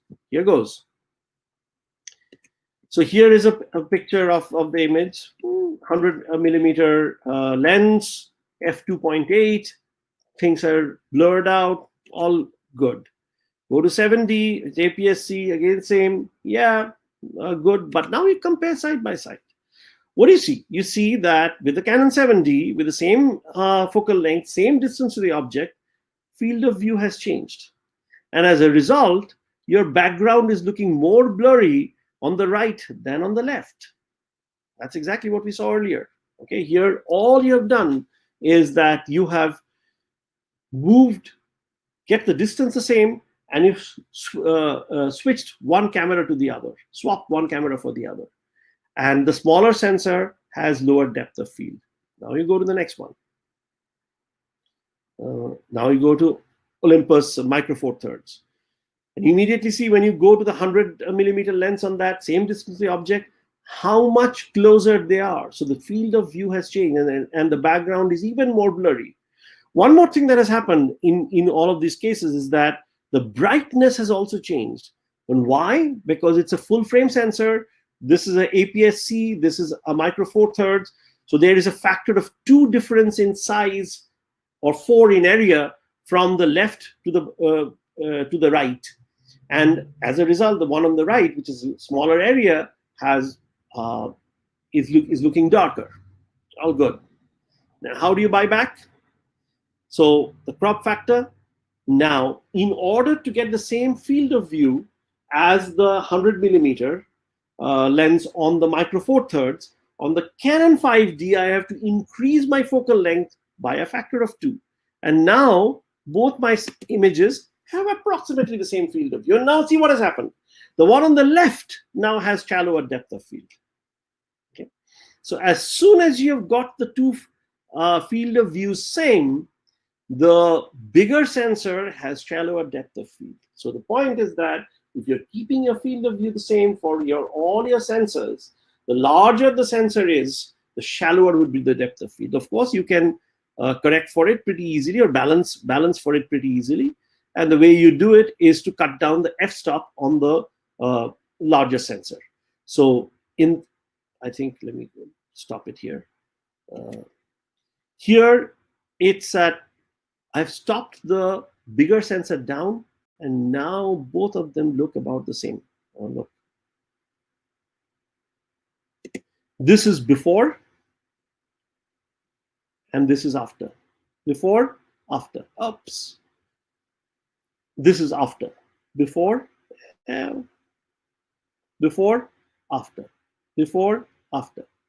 So you see that by cutting down the f-stop, now both of these images are looking about the same brightness. This is the ISO also has to be changed, and the background looks the same. Now, have I confused everybody? I don't know if I've confused everybody, but here is the point. The point is that as you change your size of your sensor, you have to make sure that you change your focal length by keeping the same field of view. And once you do that, you have to also cut down the f-stop on the larger sensor in order to match the same depth of field, as well as the smaller sensor needs to have a lower ISO because it's losing light like a ton. So that's the bottom line. What's the impact of this? The impact of this is the following. The impact of this is here. Is that when you compare an iPhone to say a Canon 5D, you look at this. In the iPhone, everything all the way in the background is in focus, while in the Canon, the background is kind of blurry. And that's what you get. That with iPhone type of imaging, it becomes so much more difficult to control your depth of field. Let me not stay on this. But in iPhone, there is something interesting that has come up, at least in still camera mode, and that's called Focus app. What it does is that in the camera, since there are 3 cameras, one of the cameras you can use to measure depth between the objects. So let's say the depth between here and the background, which is where there's this picket fence. Once I know the distance, digitally, I can introduce blur because I know the exact equations. And this is what you've done in Focus. Completely digitally, afterwards, I can dial in a different kind of a blur. It's the same thing here. You change where you focus. You start with an image that is fully in focus, and you choose where you want to focus afterwards. This is what the Focus application gives you. By the way, iPhone actually nowadays producing beautiful shots, and maybe I'll show you one of these. I mean, you probably have seen it, but here is something. Here's an.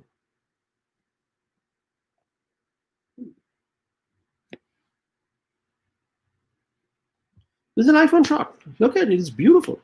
Looks beautiful to me. I mean, it's perfectly fine for amateur photography, amateur videos, stuff that's going to look at this. This is a beautiful shot that would go in YouTube or maybe not for making movies, but it's good enough for many other purposes. So iPhones are good, but so where's the what did I do? All right. So a few things about shooting with iPhones. A couple of things that you gotta get. One is an ND filter. When you shoot outdoors, you will find that without an ND filter, nothing will look filmic, and we can go into that in discussion if anybody wants to talk about it. Second is get some kind of a gimbal to stabilize your camera. The one dead giveaway of an amateur photography is, or amateur movies, when things are moving around, and that's where a gimbal comes in very handy. Third is a fog machine. Remember, you want to create this diffused light, which is what the thing about a film is, and that's where a cheap fog machine will do. And fourth is something called a DOF adapter. Well, that's a very interesting thing that has come out. A DOF adapter is a lens kind of you add on top of of your image sensor, and what it does is that it's a lens with some kind of a screen at the back, and it's a lens that projects an image on that screen, and it's that screen that is imaged by the sensor. Now this lens now can have any kinds of depth of field, because now this lens you can change the f-stop and so on and so forth. And that's what would be imaged by your camera, by your iPhone sensor. Remember, the iPhone sensor itself is 12 megapixels, nothing to write, nothing to scoff. It has decent levels. It's got some good 10, 11 stops of dynamic range. So you can get a decent image as long as there is enough light. So if you can change the lens in front of it, which you do with this DOF adapter, you can get very shallow depth of field images. I mean, let me show you. Here is something. Oh, I don't want to show it like this.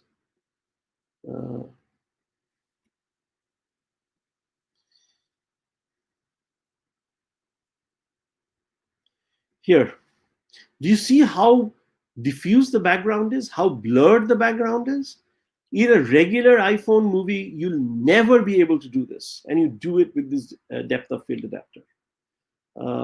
It's a really funky, nifty kind of thing. I mean, it works when there is enough light. It will not work in dark, but when you're shooting outdoors, you can use it to a really good end. It doesn't cost that much, but really quickly turns your iPhone camera to a pretty decent video source for outdoors in bright light.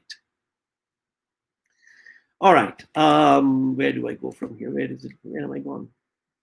I can't type. Stop sharing.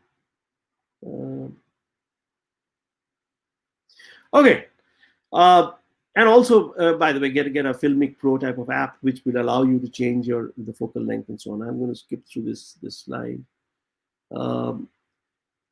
Basic shooting techniques is that what you want to do is you want to protect your highlights. Whenever you're shooting with even with a DSLR, even with this mirrorless cameras, they don't have enough range, enough dynamic range, like latitude of 14, 15 stops as a film would give you. So what you want to do is you want to make sure that your highlights never blow out. You don't forget to don't be afraid of looking into a light. Look at the picture here. Looking into the light in the back gives you some beautiful bokeh. Use diffusers and use a fill light to light up your subject. Never underestimate light. Light is a very important thing. It's your biggest friend. So in digital, as I say, protect your highlights. Don't worry so much about your shadows, and shoot flat profile. What do I mean by flat profile? A flat profile means that instead of having a linear signal coming out of it, you remember that these sensors are all linear sensors. What comes out of it has an input-output characteristics of a log.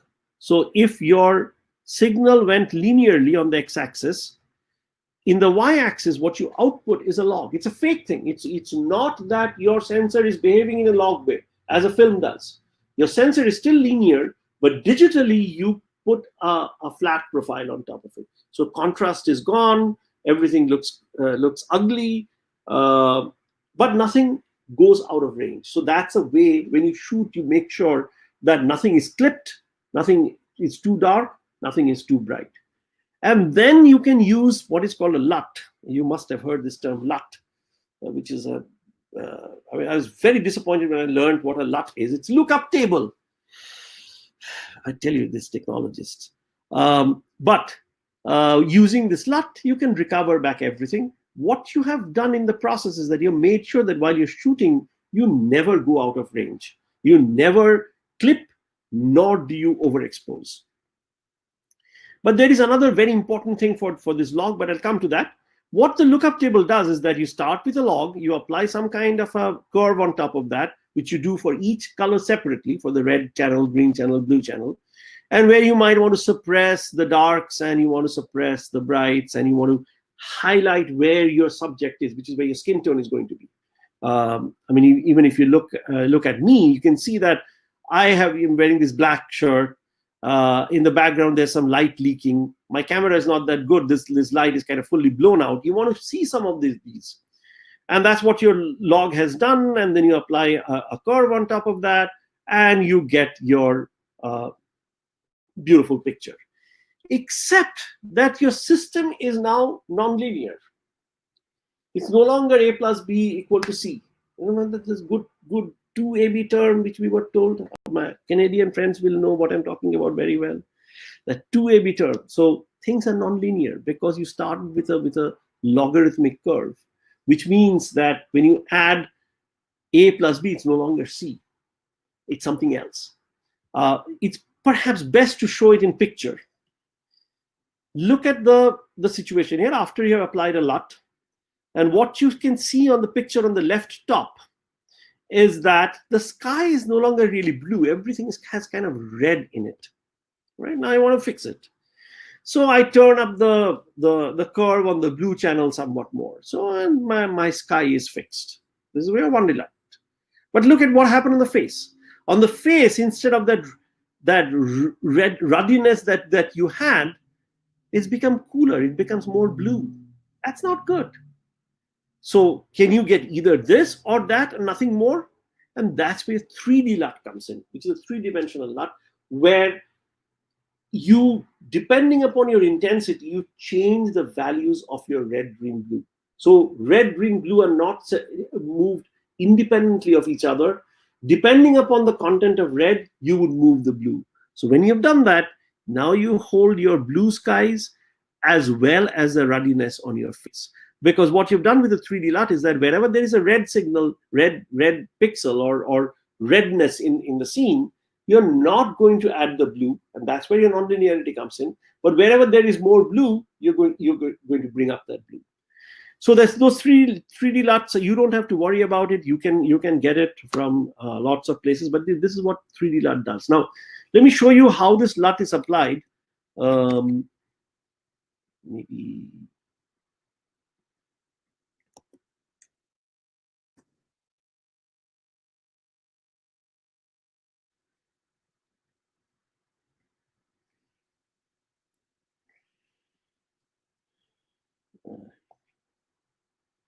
Go through some of these. Let's come here. So you start with an image like this. Looks flat. Doesn't have much contrast in it, but has all the information in it. And you apply a LUT, and it becomes like this. You can change the LUT, and you can give it a different look. For instance, you can give it a look like this, a more crunchy look, more grungy look, or you can give it a vivid look. So this is all what a LUT does to you. You start with a flat thing, you apply a LUT to it, and it becomes like color. Now here it didn't do a very good job because most of these LUTs are defined for a well-exposed image. So if you don't have a well-exposed image, you first brighten it, and then you apply the LUT, and you'll see that things would be in a better zone. So that's just an example of how LUTs work. Okay, enough of that.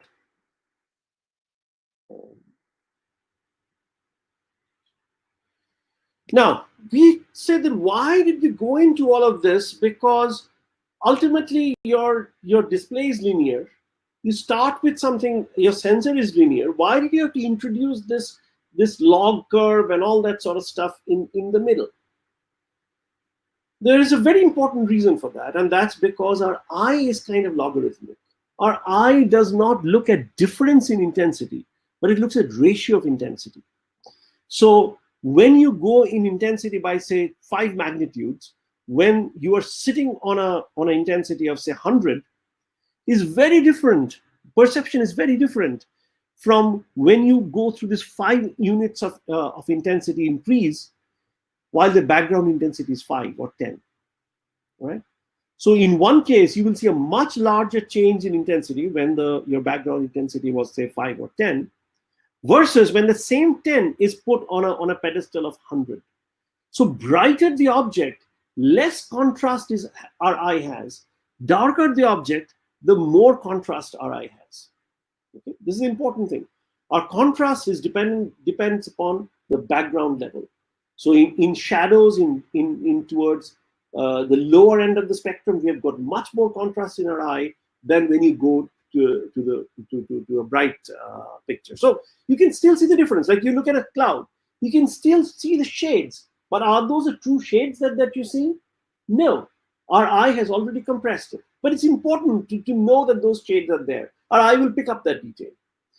What is even, and this is kind of shown here, that this is a gray patch, each with twice the amount of light. So this is 18% gray. So it reflects 18% of the signal back. This reflects 36% of the signal, 72%, this is 9%, and so on, spanning from 0, or say 3.5% to 95%. This is what printers used to use. But the important thing here is that 18% gray kind of feels like in the middle. And that's what our eye does. That 18% of light or so, there are lots of details on that, I don't want to go into that. It's about 18% of the light looks like the mid-tone to us. Now, if I have a linear sensor, I do not want to put that 18% on the linear scale because that's where I'm losing out on a lot of signal. I want to put a log curve so that I put most of my bits where most of my information is. Let me say it again. Let's say I've got a 100% range and here is my 20%, 1/5 of the way. If I didn't put any curve, then the 20% will be coded with the same number of bits as the 80-90% is. But if I put a log curve, I throw more bits at the 20% range, which is where my eye is more sensitive to, than at the 80%, 90% range. In fact, what I have done is that my 80%, 90% gets crushed, and that's a log curve. And that's what you would want in order to keep in all the highlights, while where my signal is, which is 18% gray. I mean, everybody uses the 18% gray to balance their camera, remember? That's where I have turned up most of my contrast. You kind of see it, this red has this log 3G10, where this is the curve, the input light levels, linear light levels, to the output. You see this log curve. This top is 184, and this is 0. This is the 18% point, or the 0.18, and that's mapped to 1/3 of the signal strength, and that's where the 3G comes in. And between this 18% and the 184, where it kind of hits 1, there are 10 stops. Right? So what I've done is that I have put my 18% gray point, which is where I'm going to see my skin tones and so on, map that to 1/3 of the screen brightness, and have held 10 stops above it. So if I've exposed myself properly, I've got 10 stops of highlight protection above that. Okay. And that's what gives you this film look. You could not have done this if you had started with a linear scale. In that case, you had to have started with like 20-bit, 22-bit of digitization. That's just throwing away bits. When you have a 16-bit ADC, that's already pushing your limits. Or a 15-bit ADC, you're already pushing your limits. Why do you want to do anything more? And that's what is done with the log. So that's why the log curve, and everybody has different logs. Arri has a different log, Sony has a different log, Canon has a different log. Is trying to get the best skin tone and best highlight roll off. And we'll see some of the pictures. Let me not talk of this, but was this worth it? And this is what you see. This was Red's older processing, and this is with the new, what is called the IPP2, which is the new color scheme with this 3G log 10. And you can immediately see the difference in skin tones while holding the background much, much better. All right. The same thing happens in shadow. I don't want to go over it. So let me talk about the highlight roll off for a second, because that's another very important thing that you should look out for. Look at the picture. The picture on the on the left has very poor highlight roll off.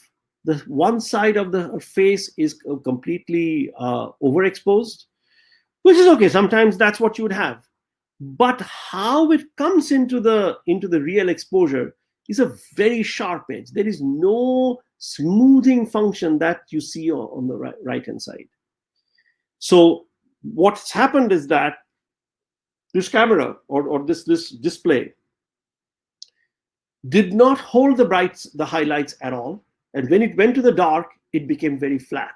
And there was a very sharp transition between the two. Sometimes you might want it. Sometimes there are looks where you might want this kind of a grungy look. But even then, you would want to go or have the ability to go bright to dark in a very gradual way. That's what is called highlight roll-off. And that's one of the things that when you saw the film, you remember how beautifully everything was rolling off. There was nothing, no sharp, harsh edges. Like for instance, here is a picture. I mean, we talked about detail and sharpness. That here is a sharpened version of the same picture, and if you look closely, this looks unnatural. This looks more natural. An edge, as we said, is never an edge.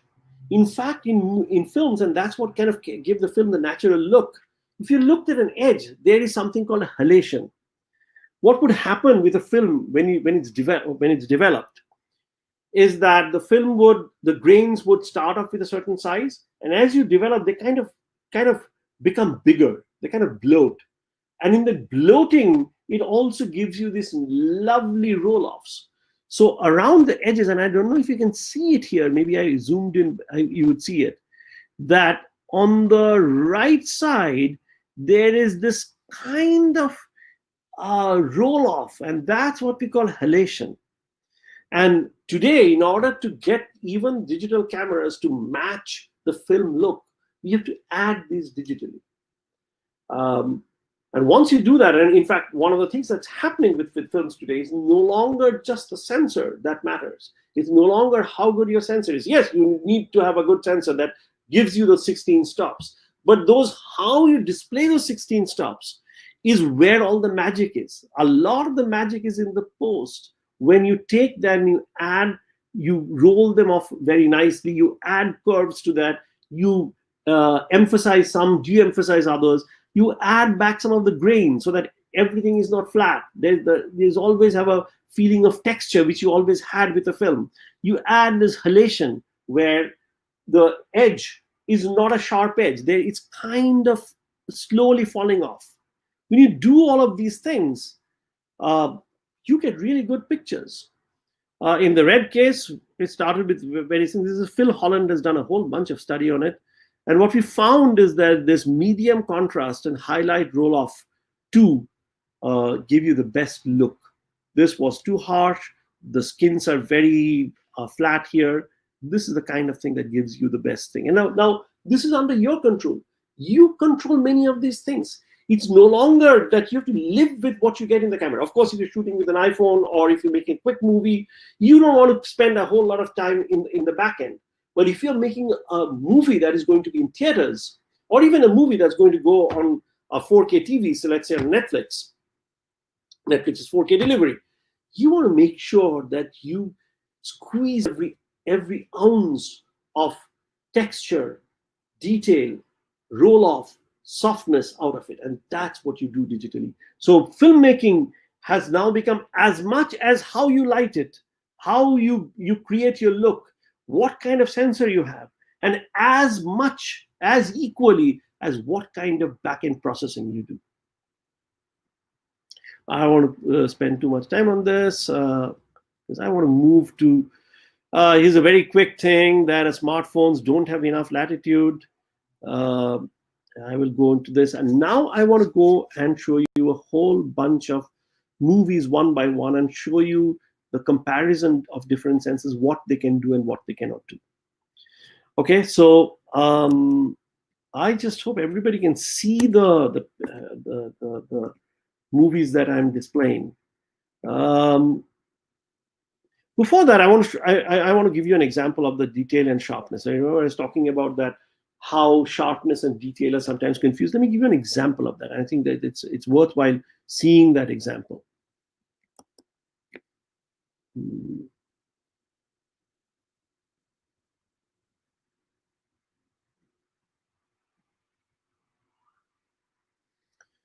Open with QuickTime. Okay.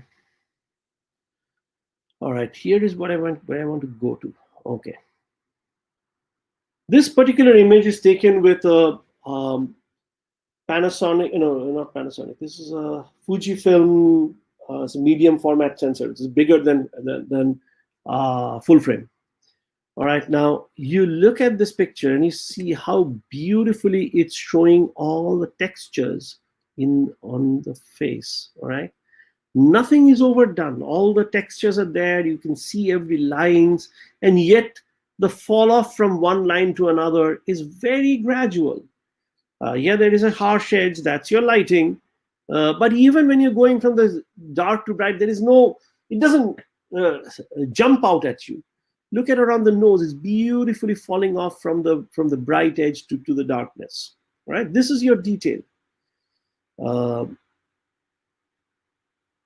and this is when it has been sharpened, where you can tell now. Okay, let me go to an comparison side by side. I mean, you can see.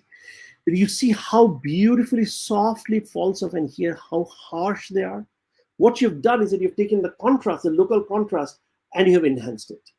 Because you've enhanced the contrast, the same details are there, but everything is looking way sharper. And that's the look you don't want. This is the look you want. You've got enough details. You see all the imperfections in the skin, but everything is falling off beautifully. Look at the nose. It's nicely falling off. Here, everything is over sharpened. You don't see it like this. This is what we are used to seeing. And that's the difference between detail and sharpness. It's very, very, very important, because very often we would go for this look. We say, oh, look how much detail we can see. But no, you don't want to see detail. You want to see texture. This is texture. This is detailed. I'm sorry, this texture, this is sharpness. Let me rephrase. You want to see detail, you don't want to see sharpness. This is textured, this is sharp. You want to see the details, but not in high contrast. I think pretty much everything is, and this is, by the way, this is an over sharpening. This is an over sharpening, and this is where you see compression artifacts, where you can tell now that this is way over sharpened. You see blockiness. That's just artificial, and that's what happens when you over sharpen a picture. So never confuse sharpness with detail. We want detail, we want texture, we don't want sharpness. Okay, I made my point. I think that's enough of point making. I think I want to go to a series of memovies.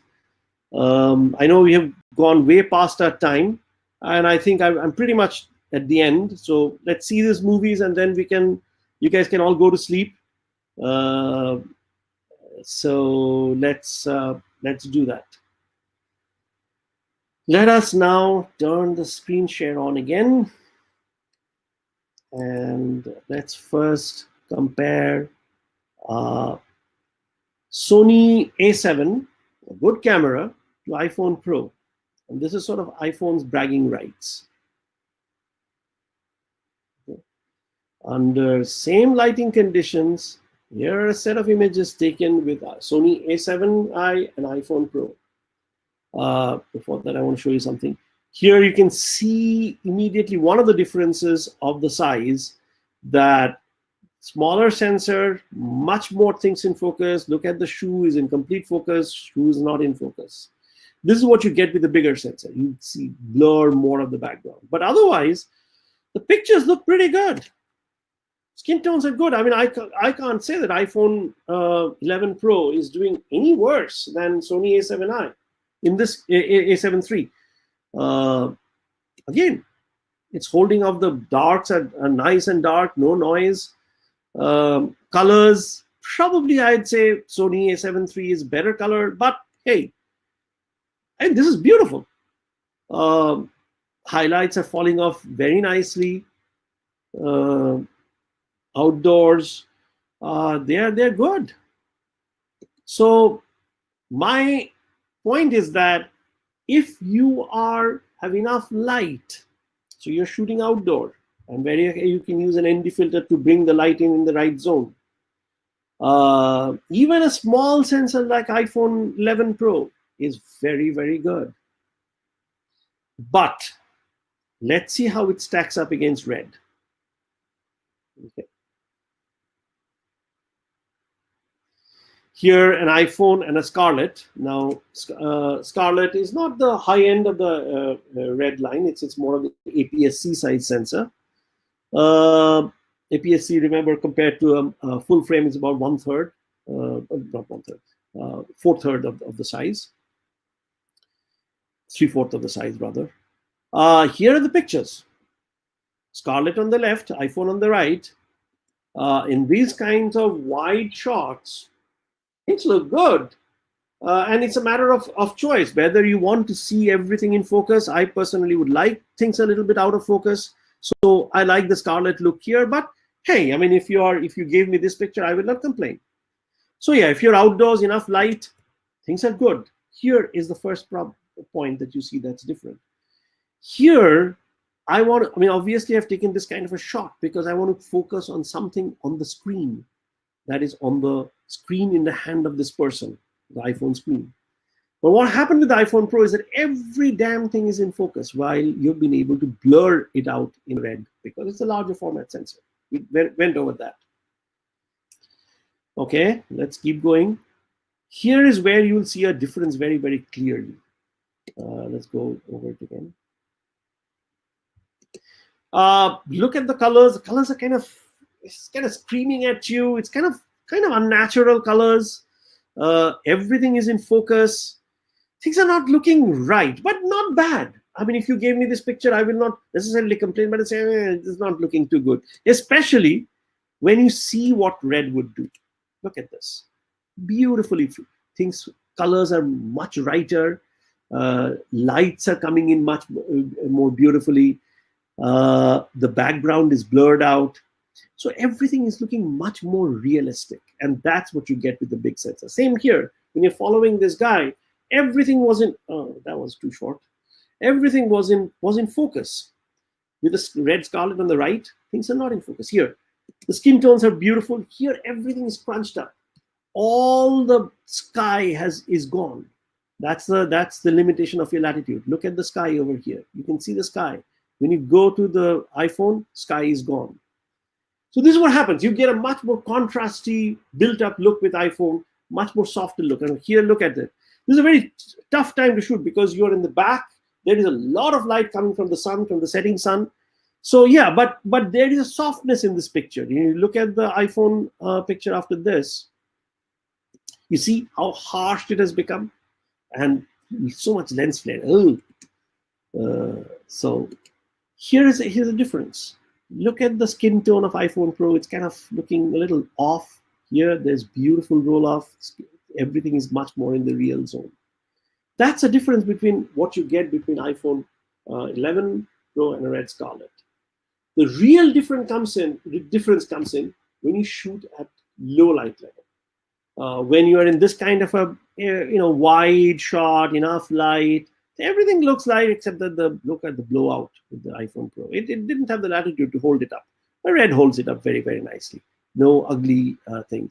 Your attention is drawn here, and while your attention, probably you want to draw it over here or to the entire scene. And that's the reason why it's important to have the latitude. Without the latitude, this is an ugly thing that stands out, and your eye immediately goes there on this bright spot over here, instead of looking at the scene, which is probably what you wanted to show. With red scarlet, you managed to hold that through. Again, when you're shooting in a lot of light, outdoor, and a landscape, it's good. As soon as you go to low light levels, things begin to fall off, and you will see that even more. Like here, for instance, the setting sun, scarlet is holding off very nicely. You go to the where is it called? I want to show the dark. Oh, the dark one is in the other one. Okay, so let me show the other one, which is where the darkness is shown.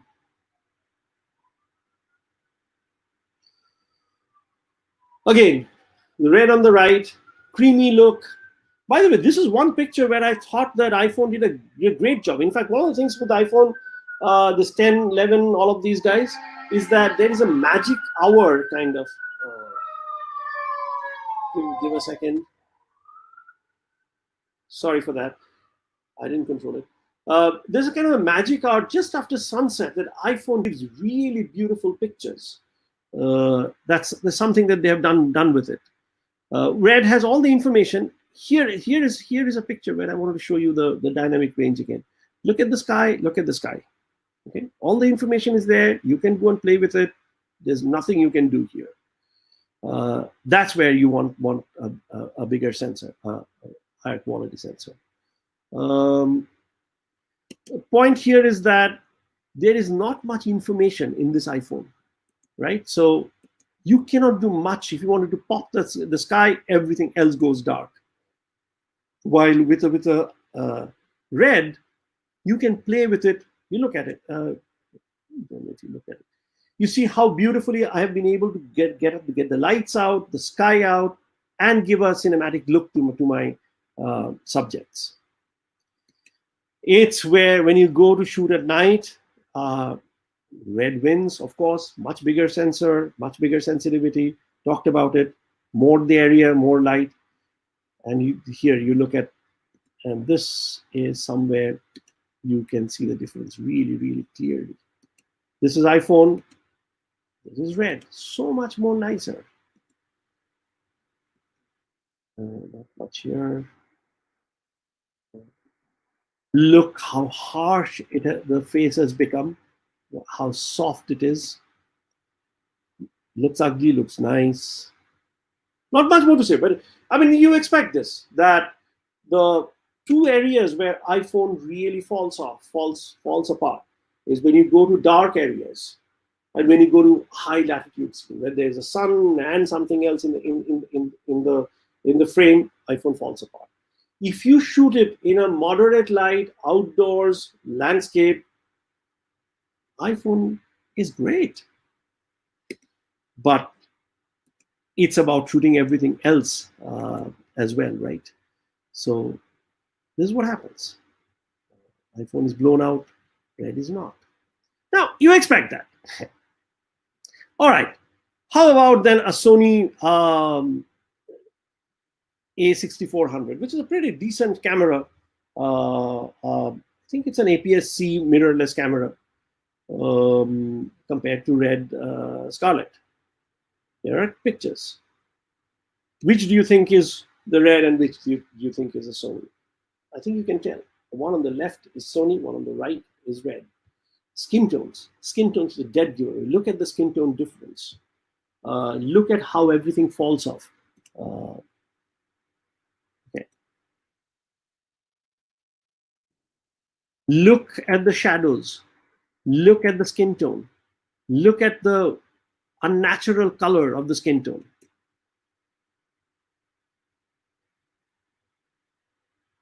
This is where you would want a red. This is nothing has been done to it, by the way. Now no curves or anything has been added. This is straight off the camera. And see how the highlights are falling off.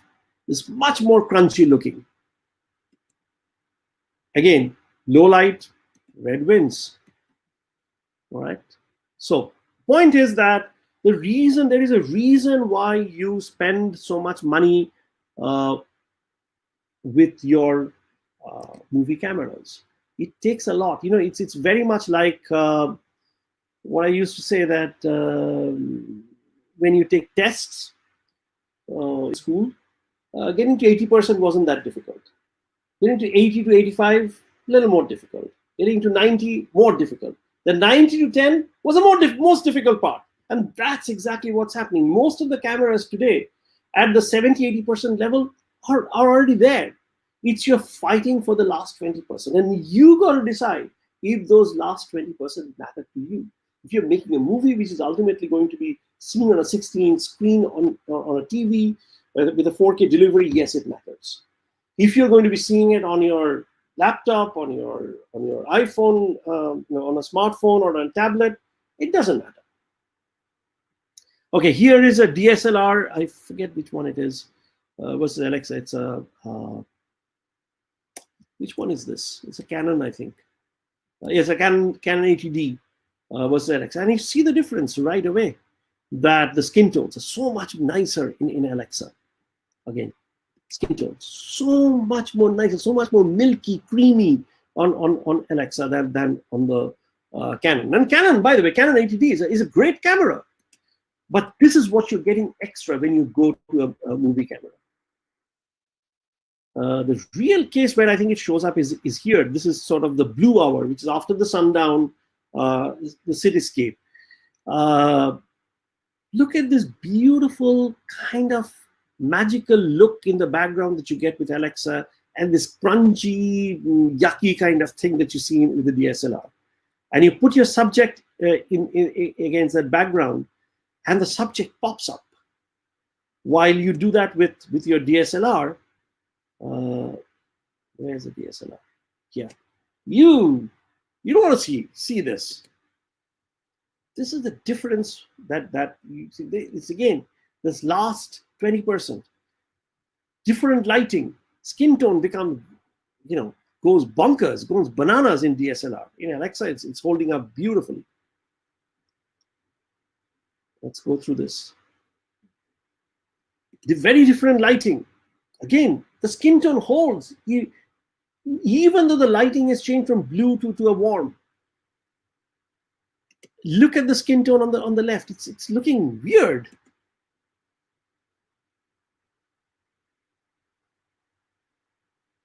I can go through this, but I think the better thing you see is on this one. Now, this is a very tough thing for a camera to hold up. You have a lot of darkness, a lot of textures here, a lot of textures in the hair, and then you're throwing in fire, and you want to see some of the flickering tongues of fire. You don't want to see everything flat out. All right? And that's exactly what happens. You see the tongues of fire so much more well defined with Harry, with Alexa, than with this Canon. And you see how much of the shadows it manages to hold on compared to the DSLR. I hope you see that. Again, in darkness, so much more pleasing. Look, the subject has almost disappeared against the background. Here, the subject is popping out. Fire, look at the fire. Fire is flat, fire has texture. So you see that the point I'm making is that when you look at compare a movie camera compared to a DSLR, a good DSLR, the latitudes that you get, that is seeing both in shadows as well as in highlight, is where all the differences, as well as in the skin tone. Okay, I think I'm pretty much done with this. And by the way, this is where it's a log curve before you've done on the grading. And you see that all the tiny details are preserved, and these are the details that you can show up in your post processing. Okay. Now let's go to the big guys. What happened here?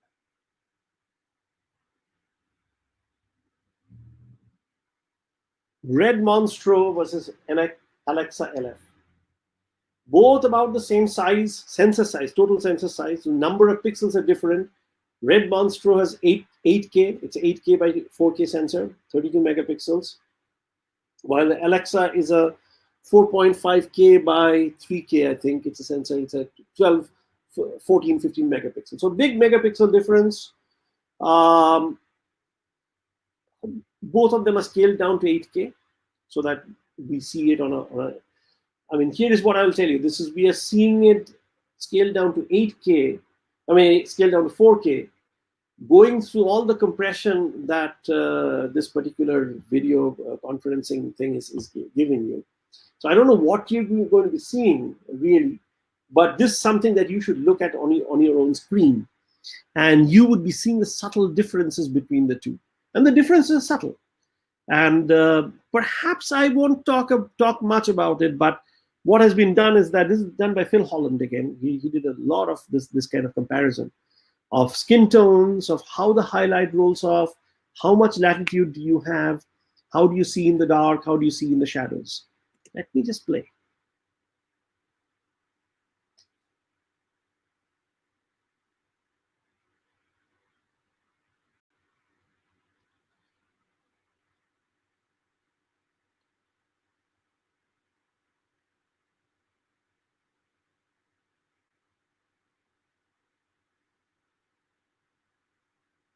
Remember, they were not shot at the same time. They were shot two separate times. So there are always differences in light that comes in.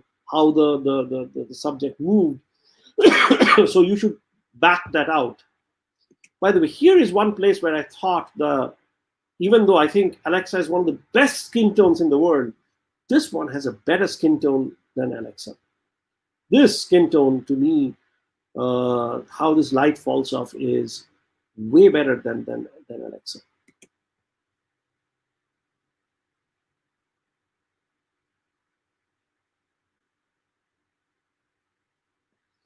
By the way, one more thing I should point out is that even though one is an 8K sensor and the other is a 4.5K sensor, both scaled down to 4K, you're not really seeing difference in texture. You're not seeing difference in resolution. You're not seeing difference in details. So in a way, one might say 4K is an overkill.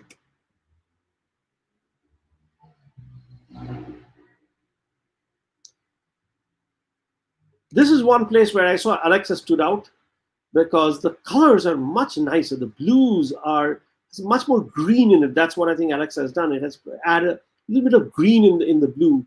So this, I mean, personally, this to me looked much more natural, much more squished than this blue of the red is. I mean, after all, movies, one of the major thing in movies is making sure that you get desaturated colors. Saturated colors is an anathema to movies.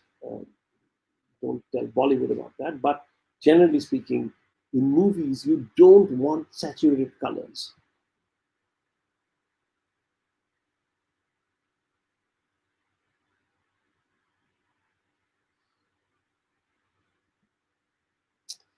There's subtle differences. Let me not go into that.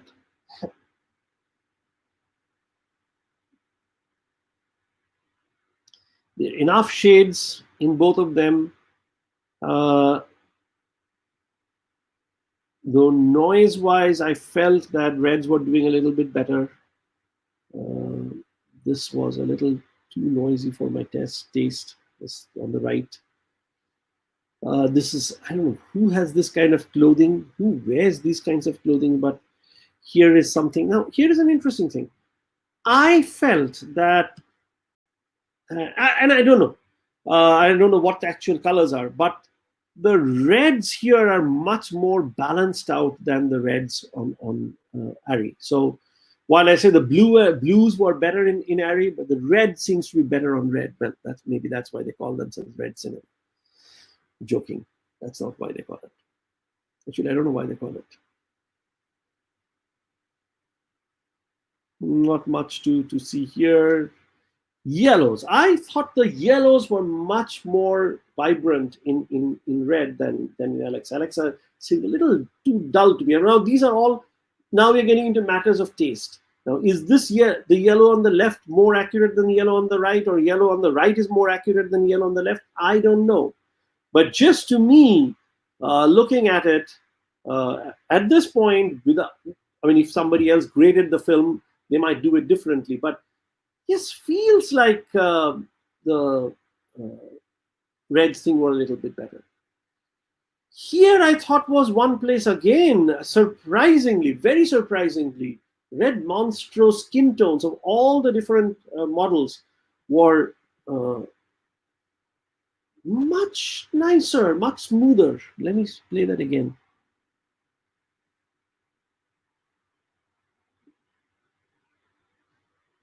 And you have to look at it again and again. I think her face, for instance, the face on the bottom right, left, it's much flatter than on the top left. While it's not sharp, it's not harsh. Same with the second girl from the left. The red seems to be popping out more. Even the darker skin seems to have a much nicer feel to it than Alexa. Now it's again, if you grade it differently, you'll probably get it different things. It depends upon the look that you're going for. But just off the bat, to me, the look on the top, which is the red's look, was nicer.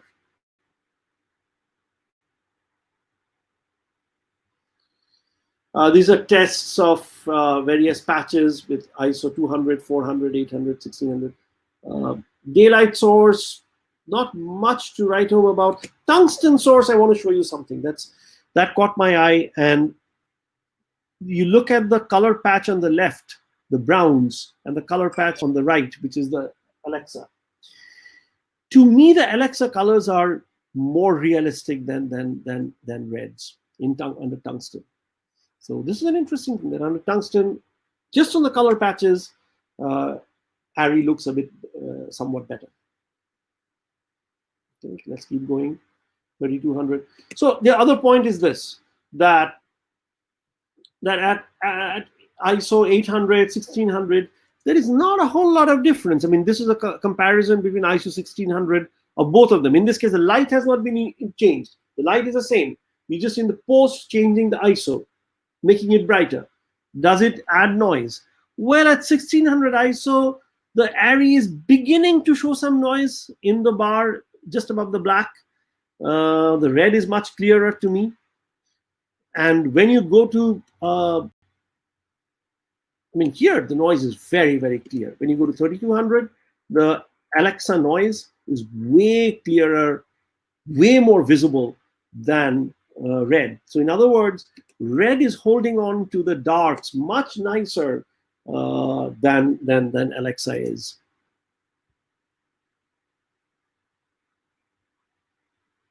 I mean, you can see it. You can see the noise very clearly. Dynamic range. Now, this is again, you remember the Xyla chart. This is 0 to 20. These are 21 stops that are here. So each bar is twice as reflective as the other. Okay. How far can you see?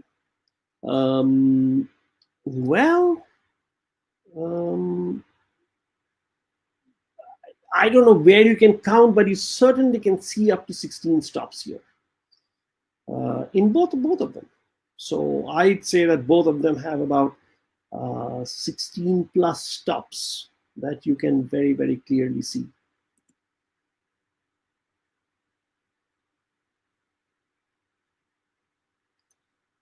Again, not a whole lot of difference between the two. When you go to Rec 709, Rec 709 is one of the color spaces where you finally finish. You shoot in log, you have some intermediate colors where you can see all the colors, all the shades, but then you have to deliver it to a custom format. And all those custom formats have not enough range as your intermediates have. And what I can kind of see is that, now this is now splitting hair, but the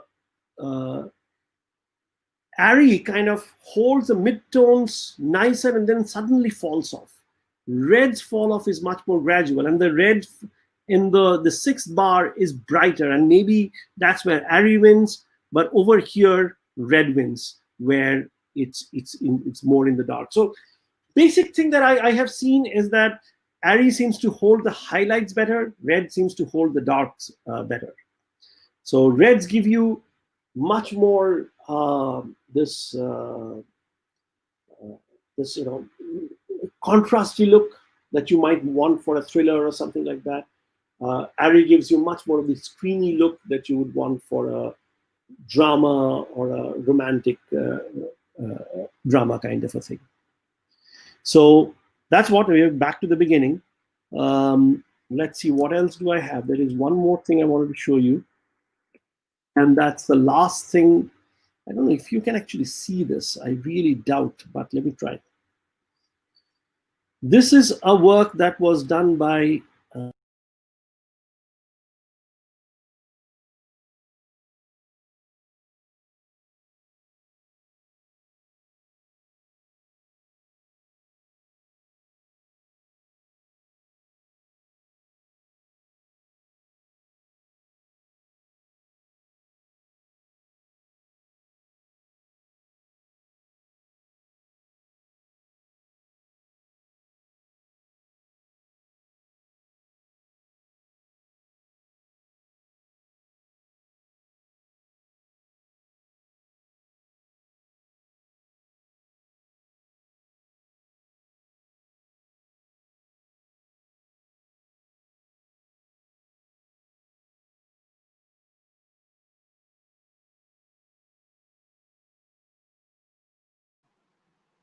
Please stay. He is coming.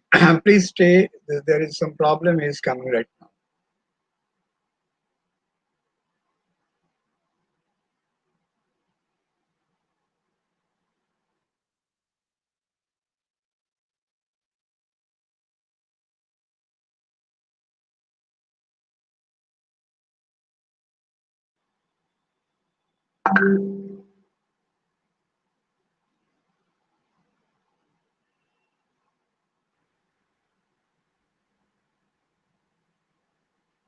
Okay. Okay. Yeah, I'm back, You're, I think. yeah. I don't know where I dropped off. You wanted to see, show us something. Oh, the resolution. The Yeah. resolution thing is where I think I dropped off. Okay. So you saw the red versus Arri comparison thing, right? Yes. Yes. Right. Okay, all right. So this is the last thing I want to show you. Here you go. Okay.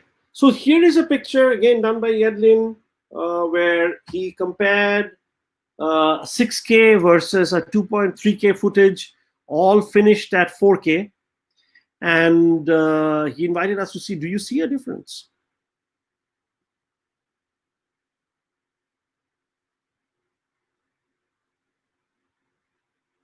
Okay, 6K, 2K.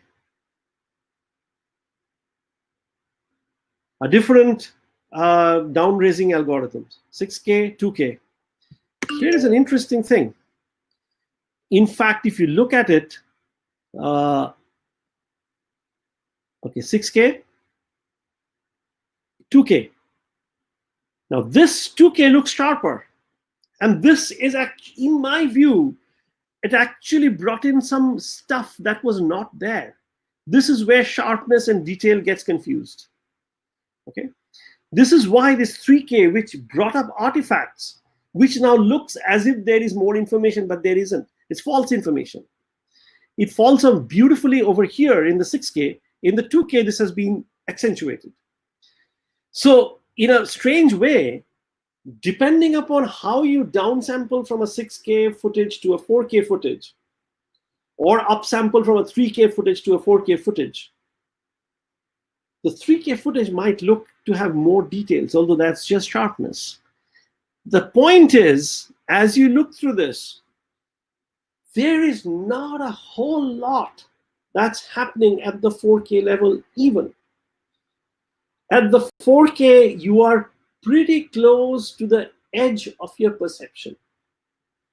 So yeah, 8K is something that on a big movie theater, IMAX theater, you would be able to see something. But as far as resolution goes, it's a function of so many different things, of the texture, of how it falls off, of the sharpness, of color, how the color rolls off, that if when you fold all of these things together, for me, it looks like 4K is a pretty good place to be. It would be really going into smaller and smaller. Oh, I've lost my slides as well. No, I haven't lost. What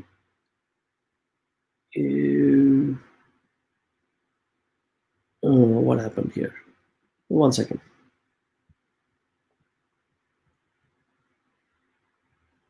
I want to go to the last slide, which is where we are right now. And somehow, when I logged out, it got me to the. Just turn off your screen share. Oh, the screen share, of course, yes. Too many controls. By the way, this is actually one of the things which Red users versus Arri users complain about. Red needs lots of controls. Arri has few buttons that you press. All right, here is the last slide. So as I said, I think 4K is about the end of the road. 2K is pretty good. But remember that in a car race, it's not the car, but the driver that gets a reward. So right now, where we are at a point, a large number of cameras are pretty equivalent, going from DSLRs and mirrorless to the movie cameras.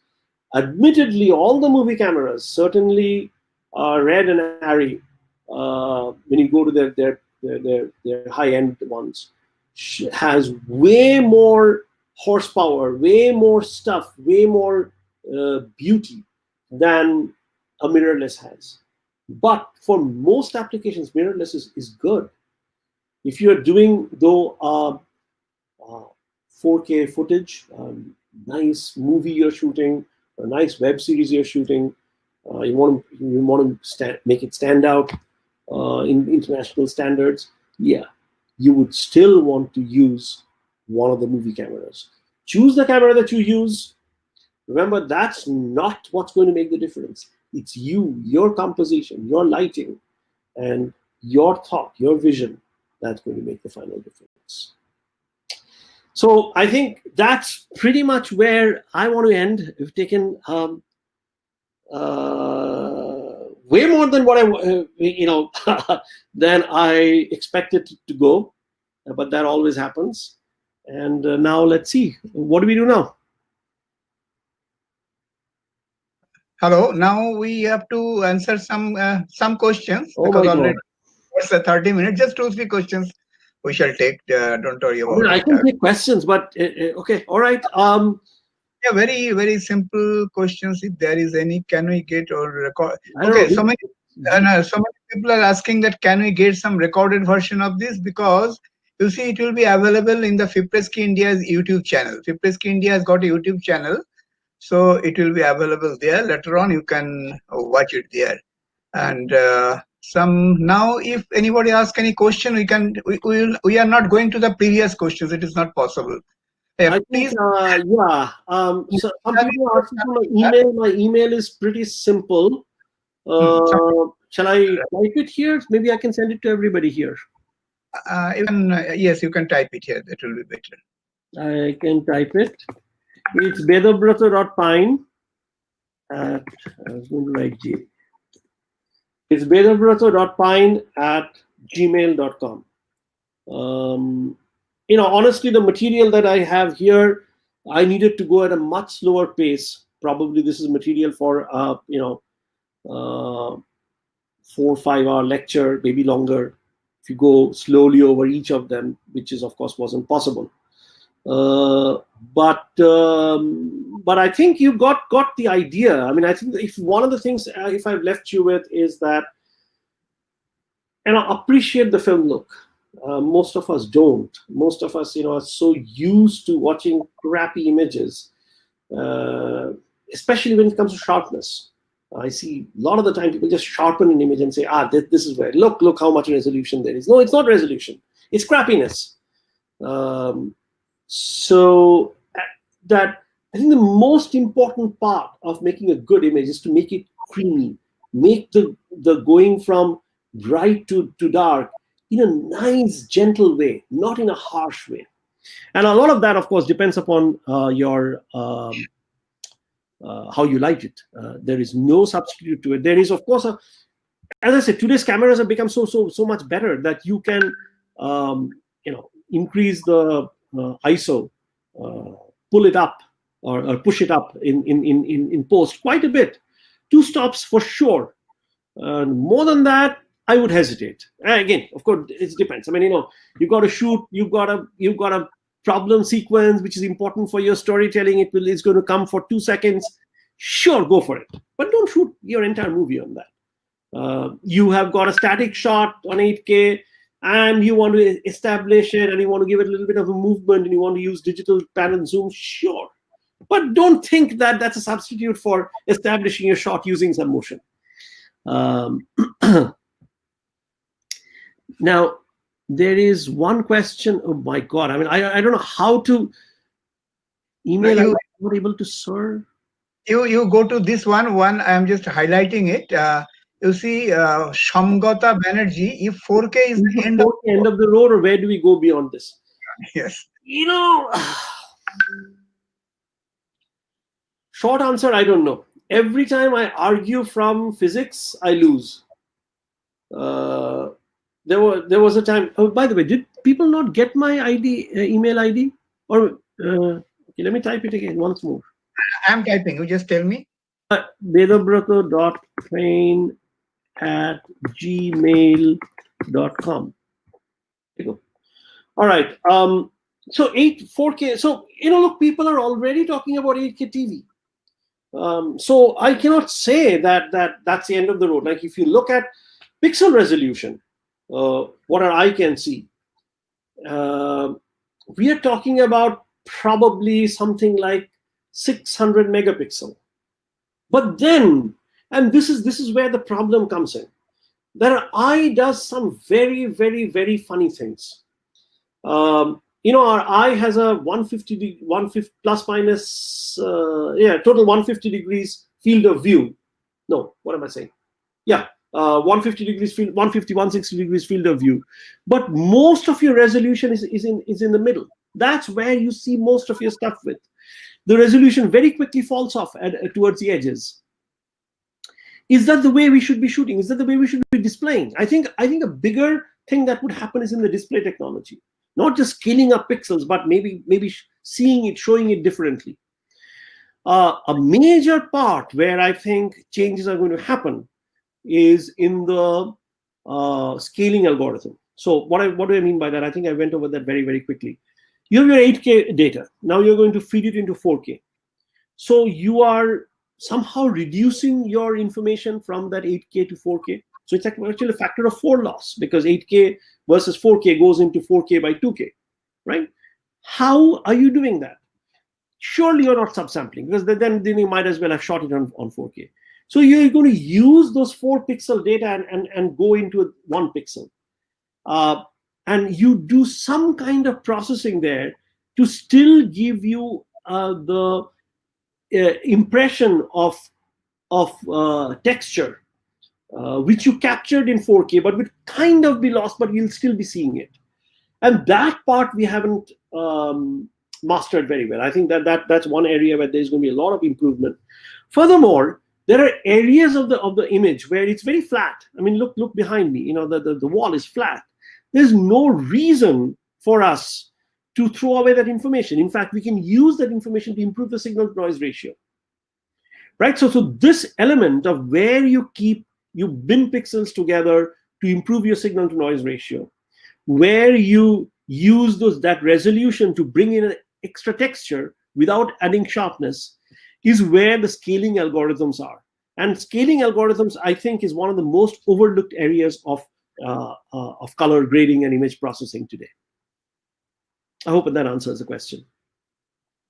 Okay, thank you. Another is Mr. Ram. Can you explain how two different native ISO can have the same noise level, but in between has higher noise level?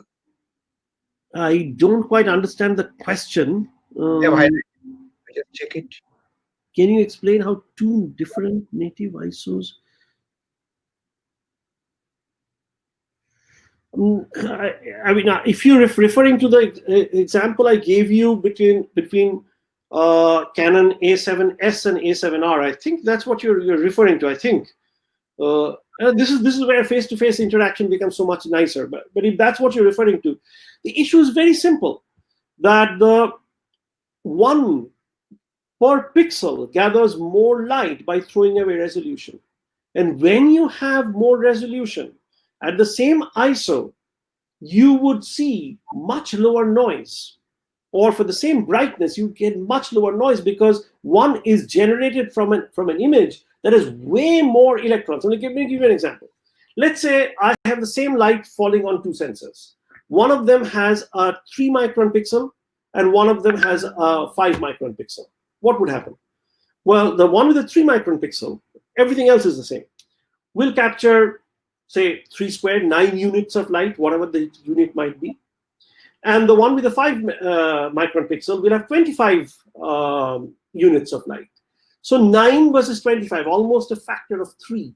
So the one that has a bigger pixel either will be way more brighter, but if you match the brightness, then has lower noise. Why?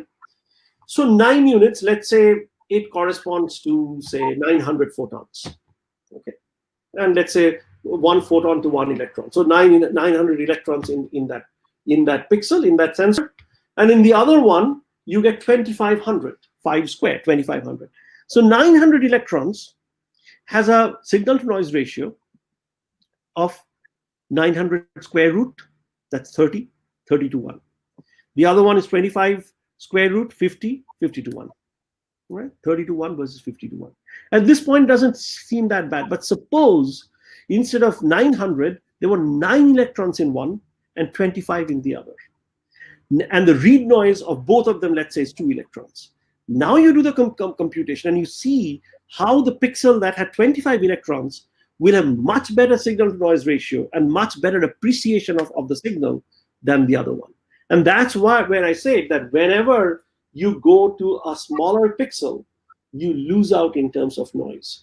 So if I am given, so that's why between A7S and A7R, by the way, cameras today, it's not just the pixels or even the sensitivity that matters.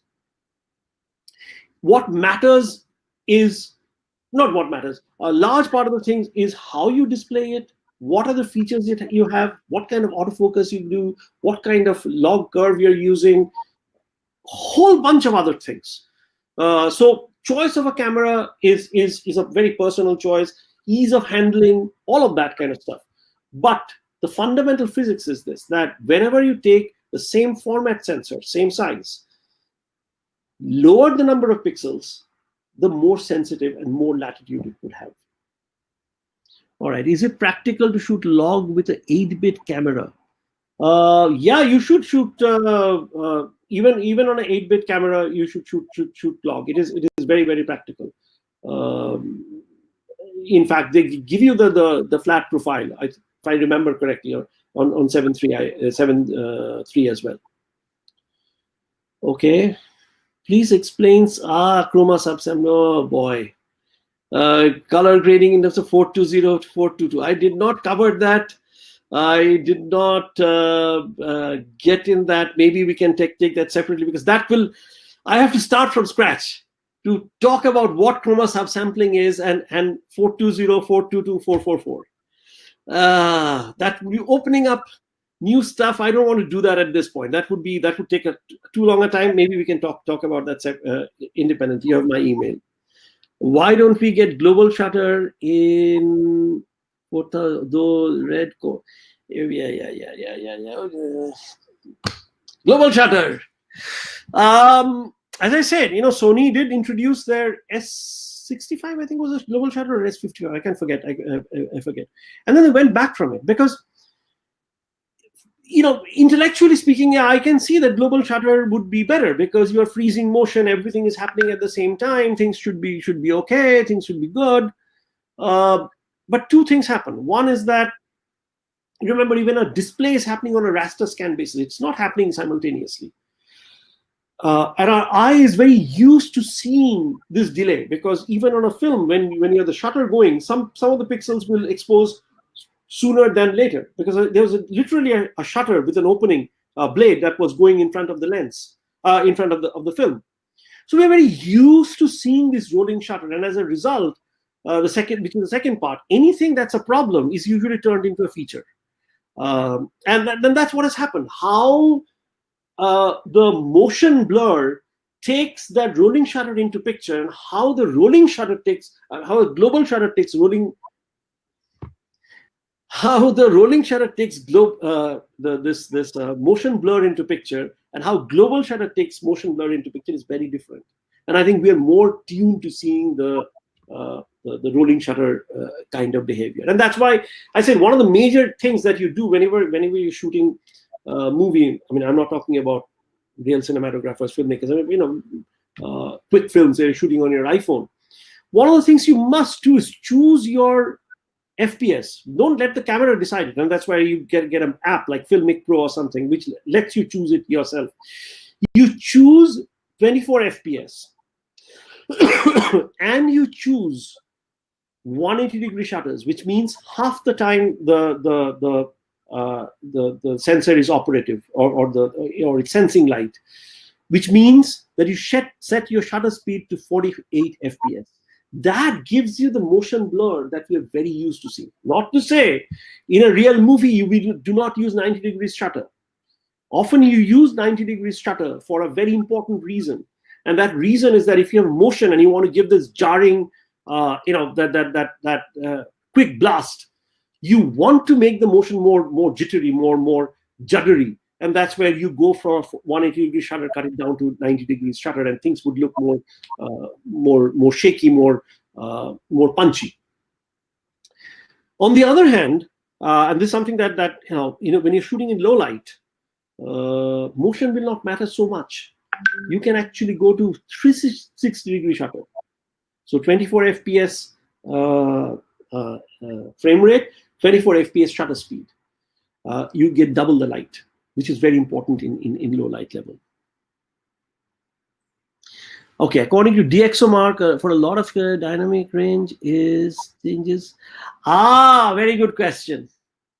Excellent question. Let's see if I can explain that very, very quickly. I think I had a slide. Okay, but I should have actually shown that.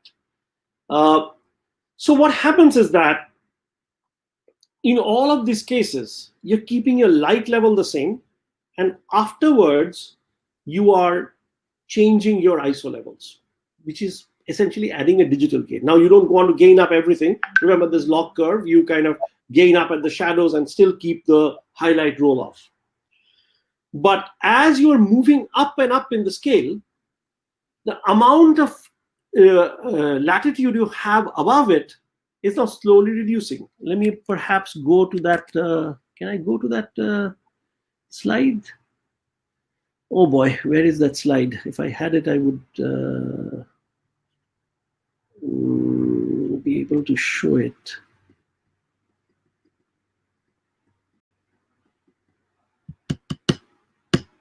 Where is that red log curve?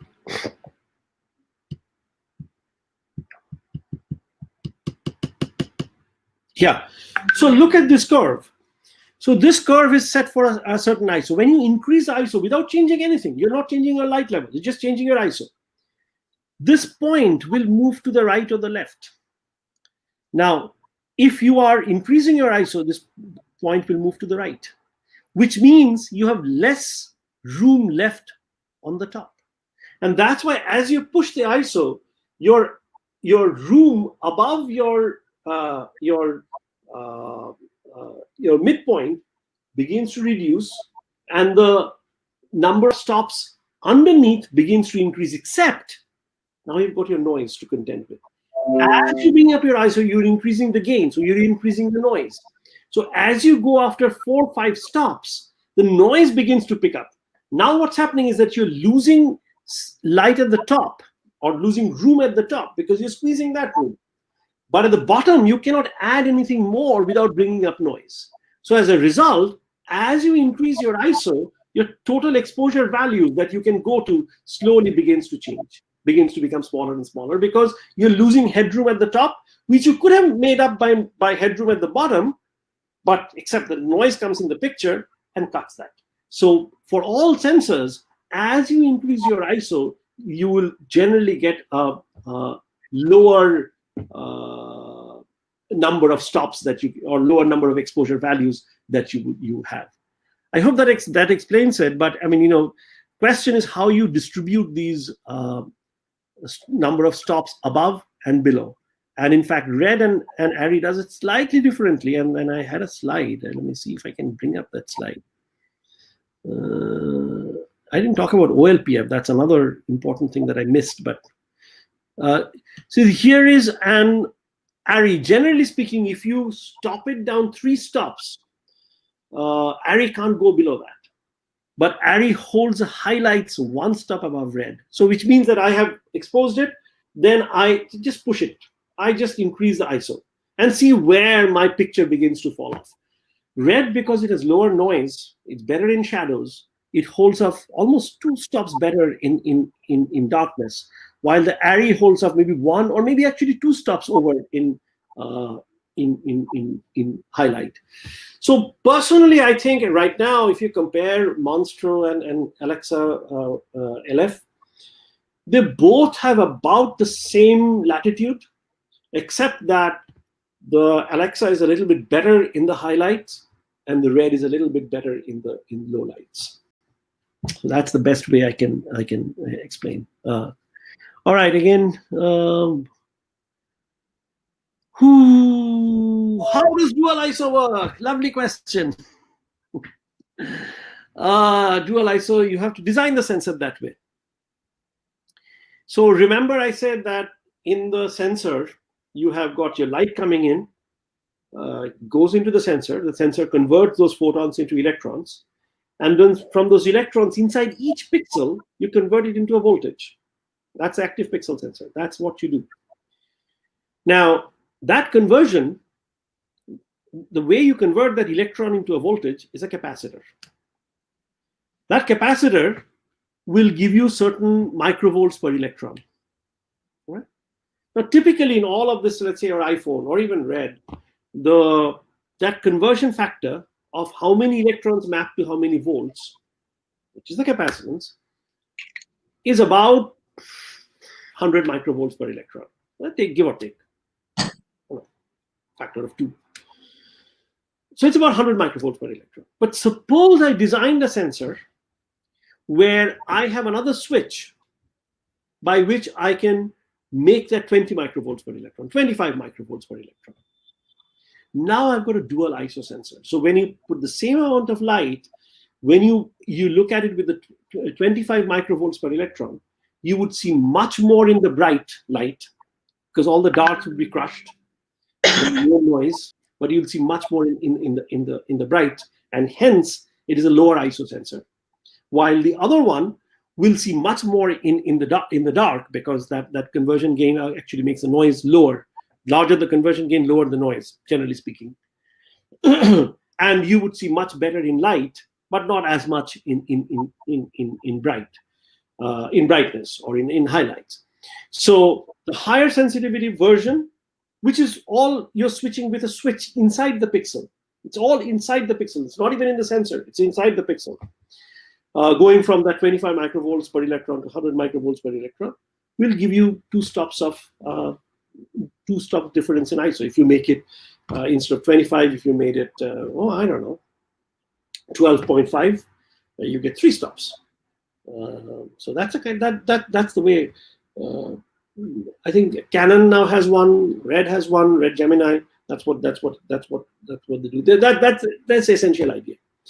The idea is to kind of have, in olden days you used to have.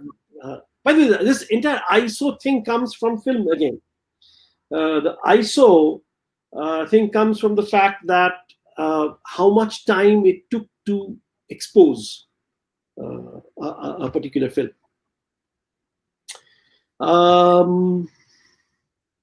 Is the image best captured on native ISO just a myth? Well, there's a lot of,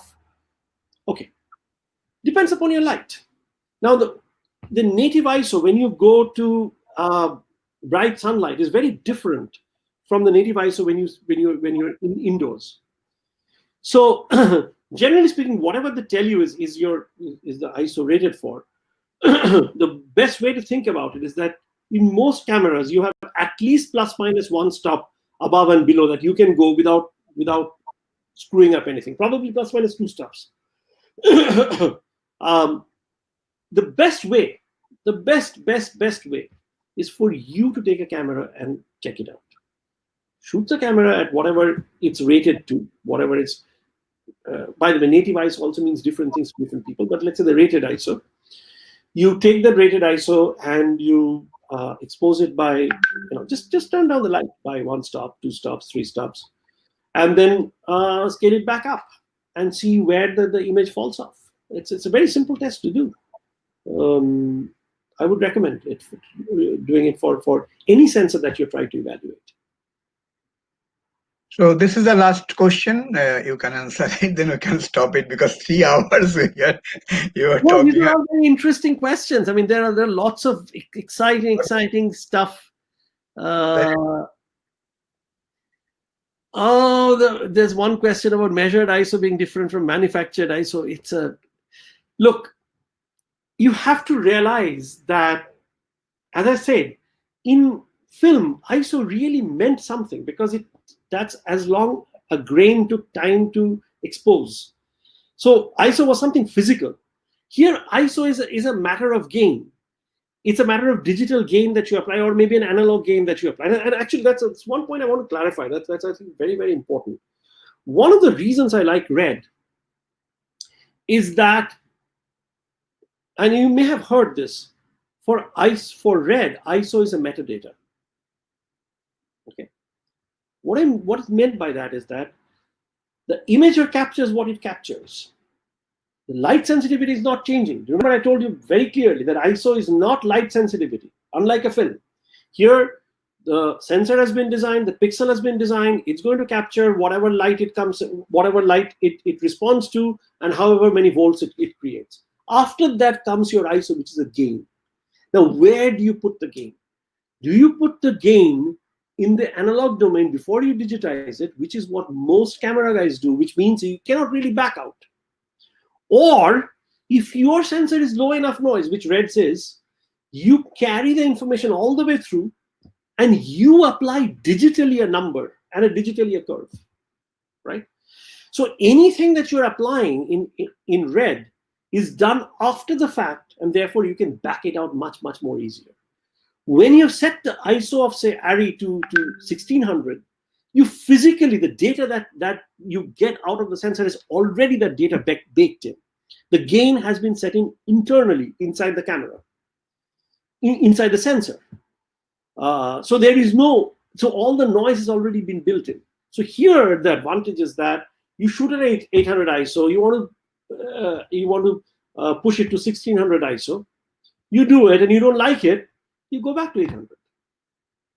You cannot do that for most other sensors.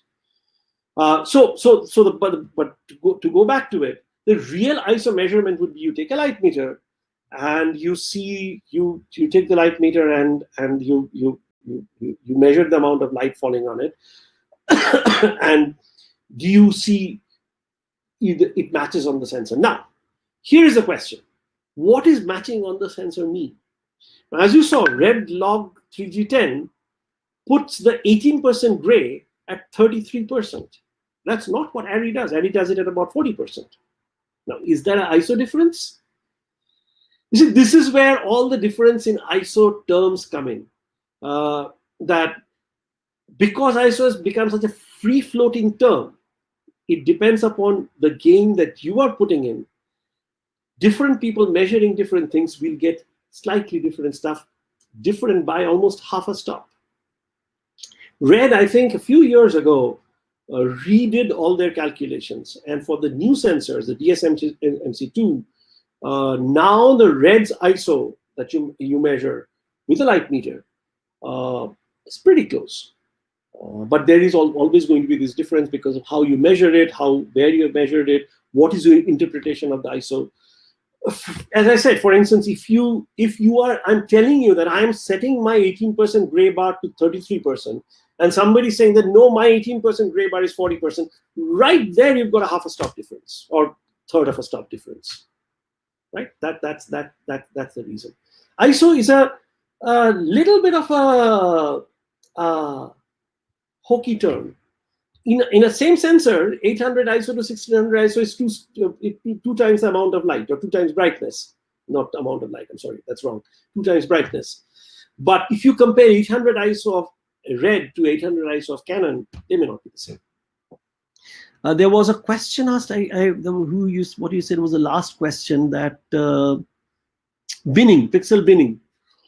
Well, pixel binning, first of all, is available now on most cameras. In red, it's definitely available because you have so much resolution. In ARRI, it doesn't make sense. But yes, pixel binning I've used times to give you. Pixel binning can be done both ways. You can bin pixels, which is averaging, or you can add pixels, where if you're in low light level, you can actually add pixels. So now you can trade off your resolution for the signal.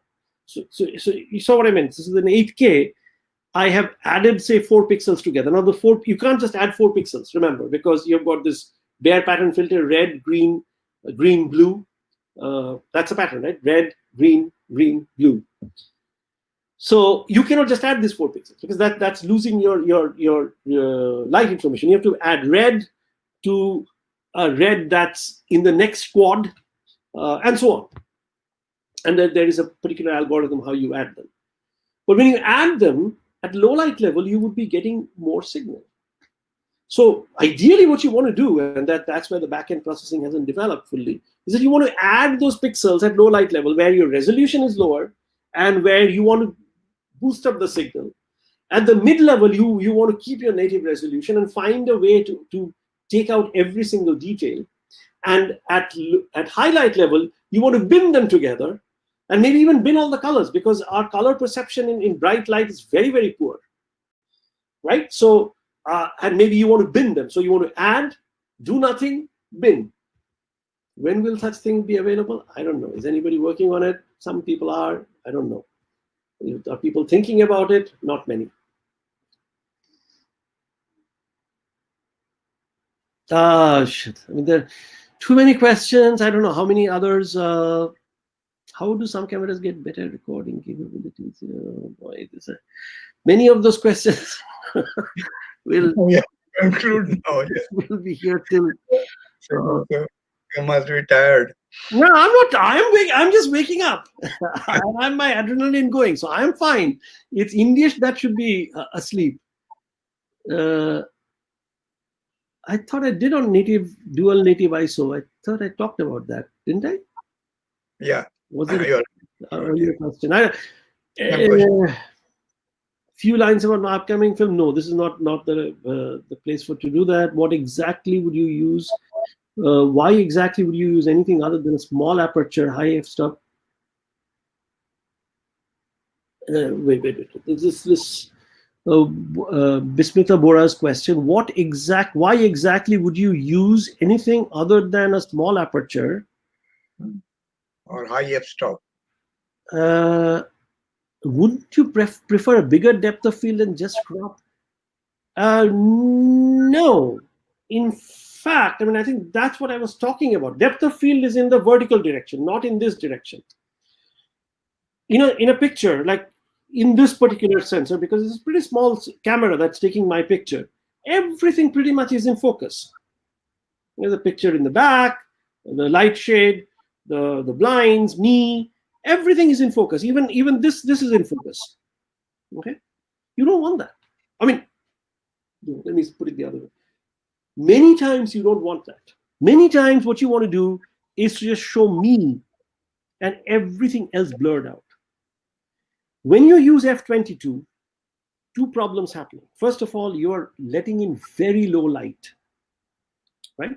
Of course, if you're in bright outdoors, that's what you might have to do unless you use an ND filter. But the idea of using ND filter to control light is that now you have control over your aperture with which you can control your depth of field. Admittedly, aperture is not the only thing that controls depth of field, but certainly it is one of the major things once you have locked because you're not going to be switching your lenses. Not often do you use a zoom lens. Very often you want to use one focal length lens because that's a good lens built for that focal length.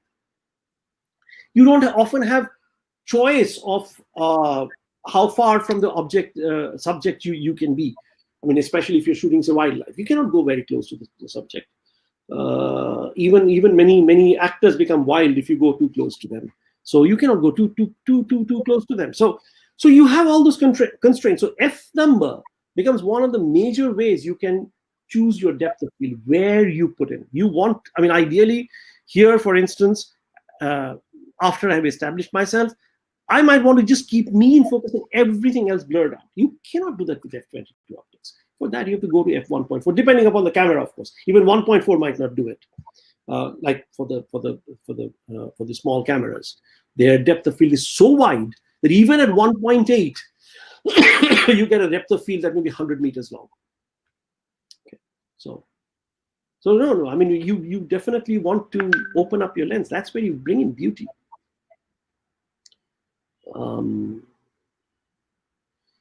Compression. That's another whole different ball game. Okay,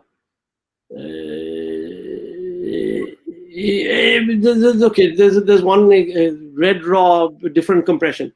Yeah, one of the great things Red has done, one of the apart from making the great sensor and all that, was their compression algorithm.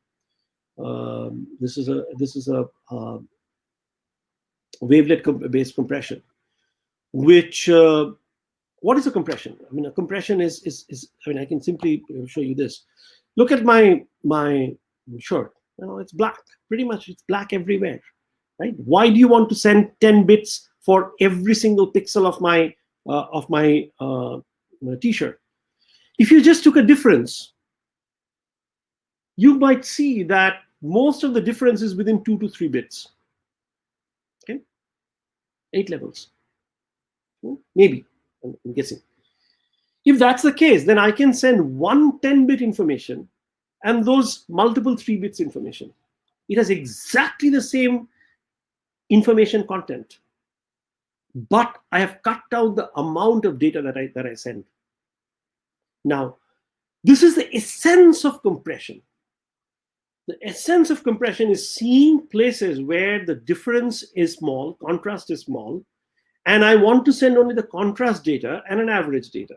So that average data, covers that entire region, and in the region where the contrast is small, I can get by with one very high resolution data, 16-bit data, and a whole lot of 2, 3, 4 bits data. Okay. Very essentially, this is the idea of compression. Now, how you do this, how you achieve this, how you find out which areas are of equal contrast, and so on and so forth, is where different compression algorithms differ. Red's algorithm, which is wavelet based, is very good at doing that. So even when you cut down, go to 7:1 compression ratio, which is a very acceptable numbers for 8K, you don't lose out a whole lot.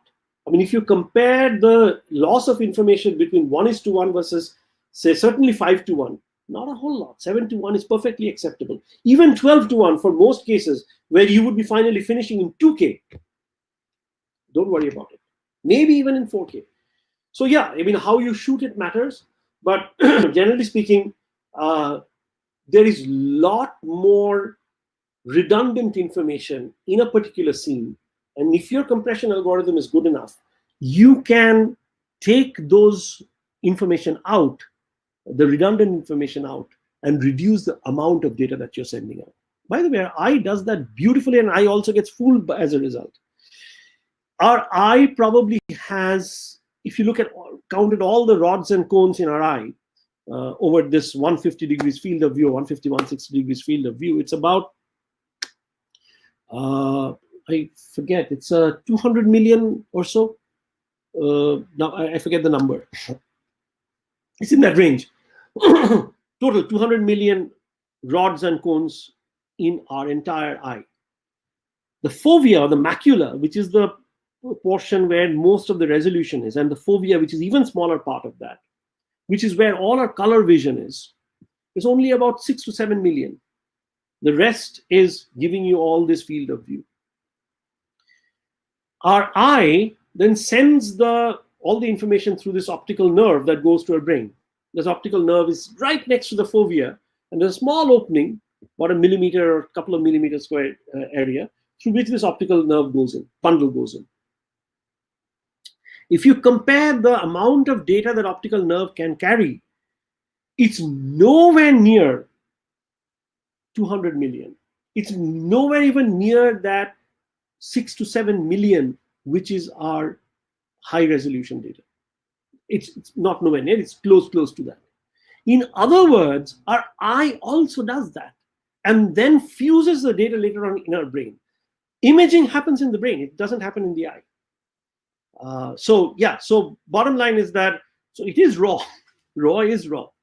But it is, the 7:1 doesn't degrade your image much, unlike many other algorithm like H.264 I think is a pretty bad compression algorithm, throws out a lot. It's very lossy algorithm. In other words, what I'm saying is that if you take the 1:1 data, pass it through a 7:1, and then go back to 1:1, then do an inverse, you won't find that much information loss. While in H.264, that's no longer not the case at all. So raw is raw. So even at 7:1, it's pretty much preserving everything. All you have done on that raw is that you have added these 3G log 10 which of course you can back out. That's the way you're packing the data so that let me re-emphasize 18% gray, which is where all our skin tones and all are, and one stop over, one stop under. If you can get that accurately, if you can get that with high resolution not in spatial resolution, but number of digital bits resolution, right, you have done your job. And that's where this log things make so much more sense. The bigger question for me is that will we get a nonlinear sensor like film? It's an interesting question.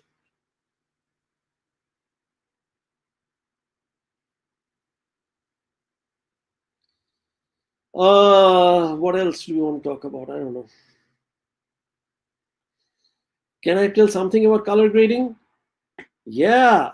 In India, we spell it with COLOUR. In America, we spell it with COLOR.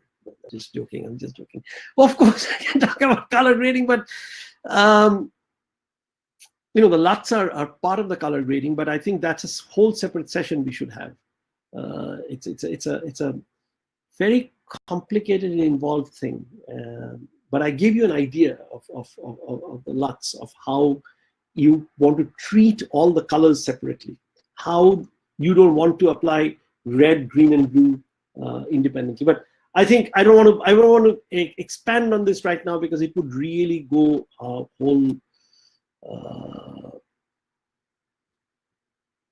whole different ballgame.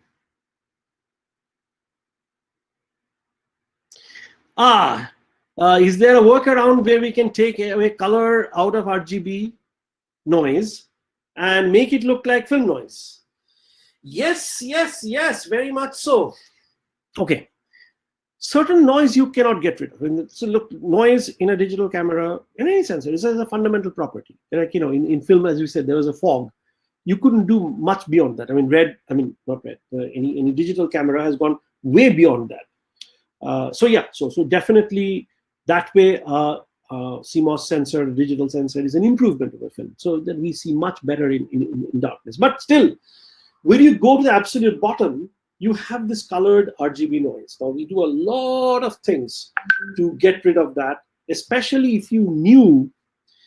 As I said, I didn't talk about that entire process. There is a process through which that color interpolation happens. Remember, I told you that a blue pixel does not have the red and the green information. It does it by interpolation from the surroundings. How you do the interpolation is where a lot of the RGB noise is. So on one hand, there is a lot of work going on good cameras to minimize that RGB noise. In red, there is a huge amount of work that goes on in that.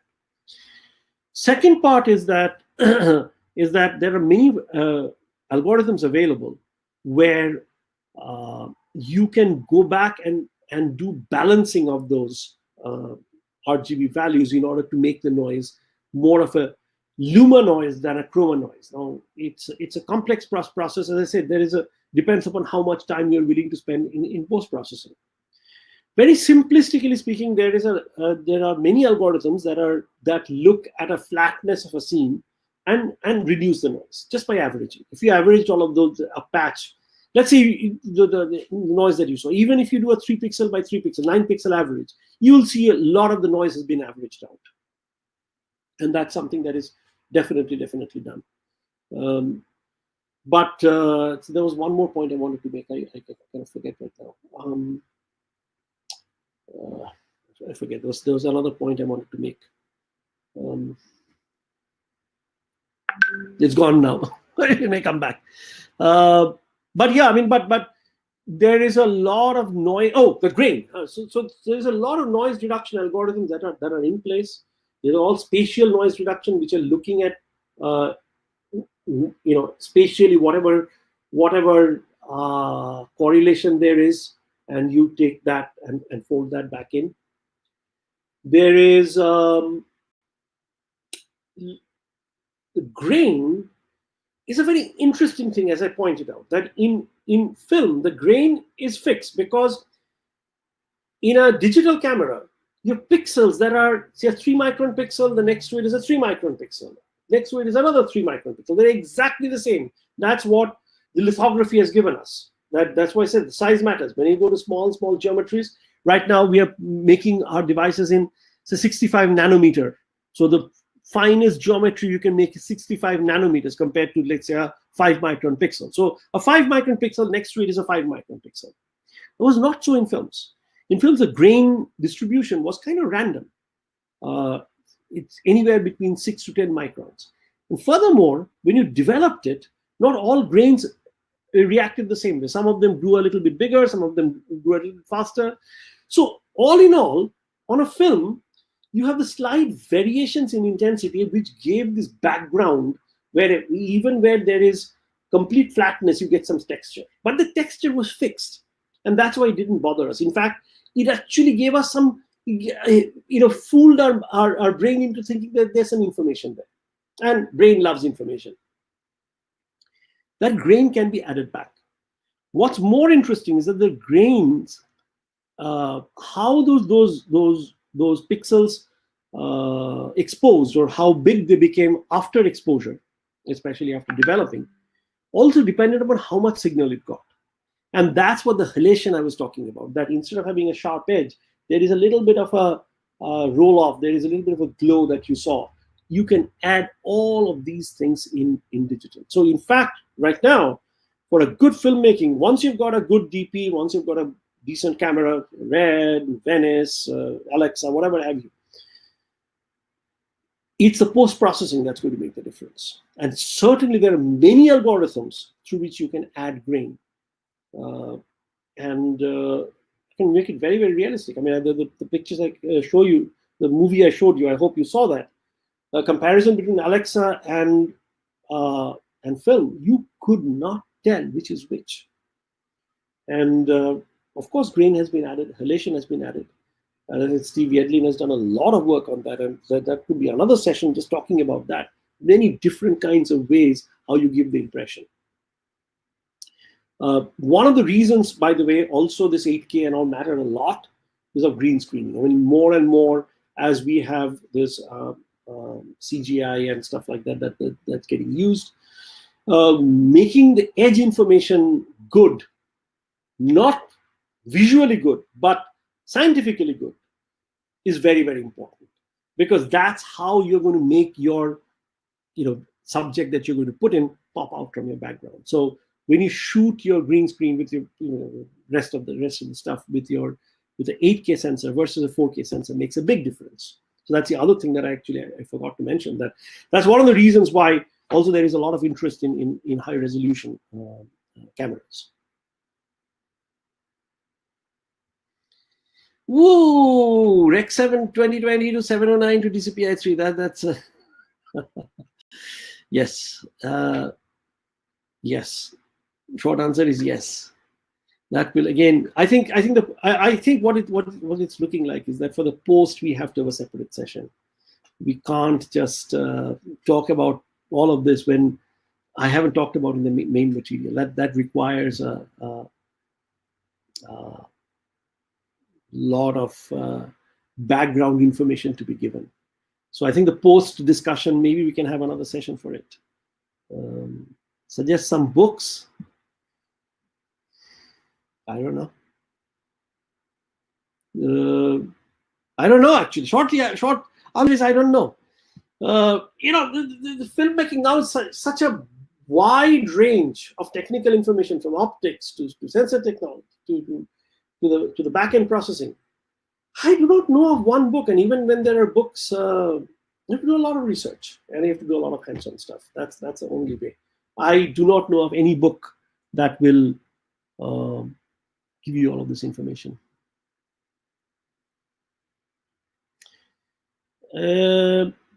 Please release print after post. Yeah.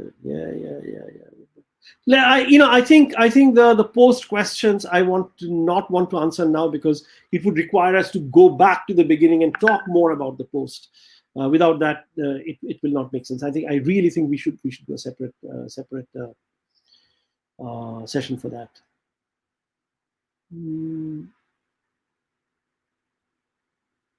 Red Komodo, yeah, interesting.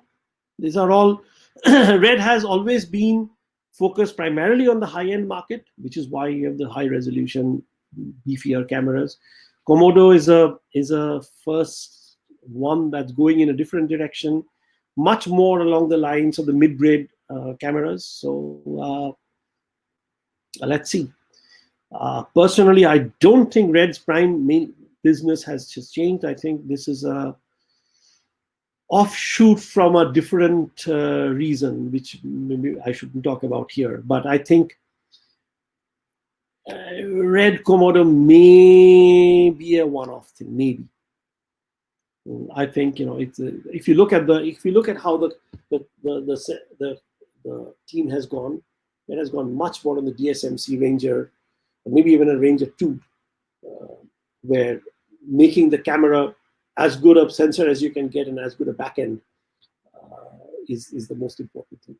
Red, generally speaking, requires a fair bit of post-processing, and the more and more trend is that can you do broadcast quality right off the bat without having to do much stuff. External recorder, boy.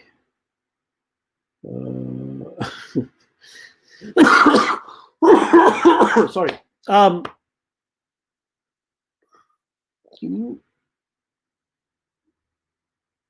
Music and literature, please. Sure. I don't know. I think now I'm kind of losing focus. No, I think the question for the organizers and not for you. I think. I think now I'm losing focus. I need a break. I think we can finish now. So there are no many more questions. Well, I'm happy that a lot of you stayed back. I hope you got something out of it that was useful. I learn every day, and that's why whenever Premenda asks me to do a course like this, I cringe, because it means a lot of preparation for me, which is lovely to do, but is also very time consuming. Yes, that's true. We have given so much of time. I cannot think that so busy schedule you have. So in between three. This is something that I also enjoy doing. It's also. Very much. Honestly, anytime. I think one of the best way of learning is to teach somebody, because that's when you really have to think everything through, and everything that you thought you knew, you don't know till you have to explain it to somebody else, and then you say, well, okay, yeah, but this, and that's how you learn more. So no, I really enjoyed it. I hope. And this session will be available for anybody who want to study it properly. It will be available in the YouTube channel, free of charges. Anybody can watch it. Sure. And I know there are lots and lots of questions. I see they're all exciting questions. I think what it's definitely showing is that we need a session on the post-processing work, which I did cover just a bit, not a whole lot. So thank you very much on behalf of the Federation of Film Societies of India and from FIPRESC India. We are very much highly obliged for such a fantastic masterclass. And that's for the International Teachers' Day. The day is also very. Yeah, well, that is perhaps a fitting. I hope I have kept up the high traditions of teaching. We are learning from a master. That's a master class. It's very good, and we are planning for this session for a long time. Finally, it happened, and in future we shall try if you can spare some time. I'm not telling that very quickly, but whenever it is possible for you, we'll do that. Yeah. Okay. Thank you very much. Thank you very much. I really enjoyed it. It was an honor doing it. And good night for all of you guys. And now it's time for me to eat something. Okay. Thank you. You have not taken breakfast also. Just have a coffee. That's all. Okay. Bye-bye. Thank you very much. Thank you. Okay.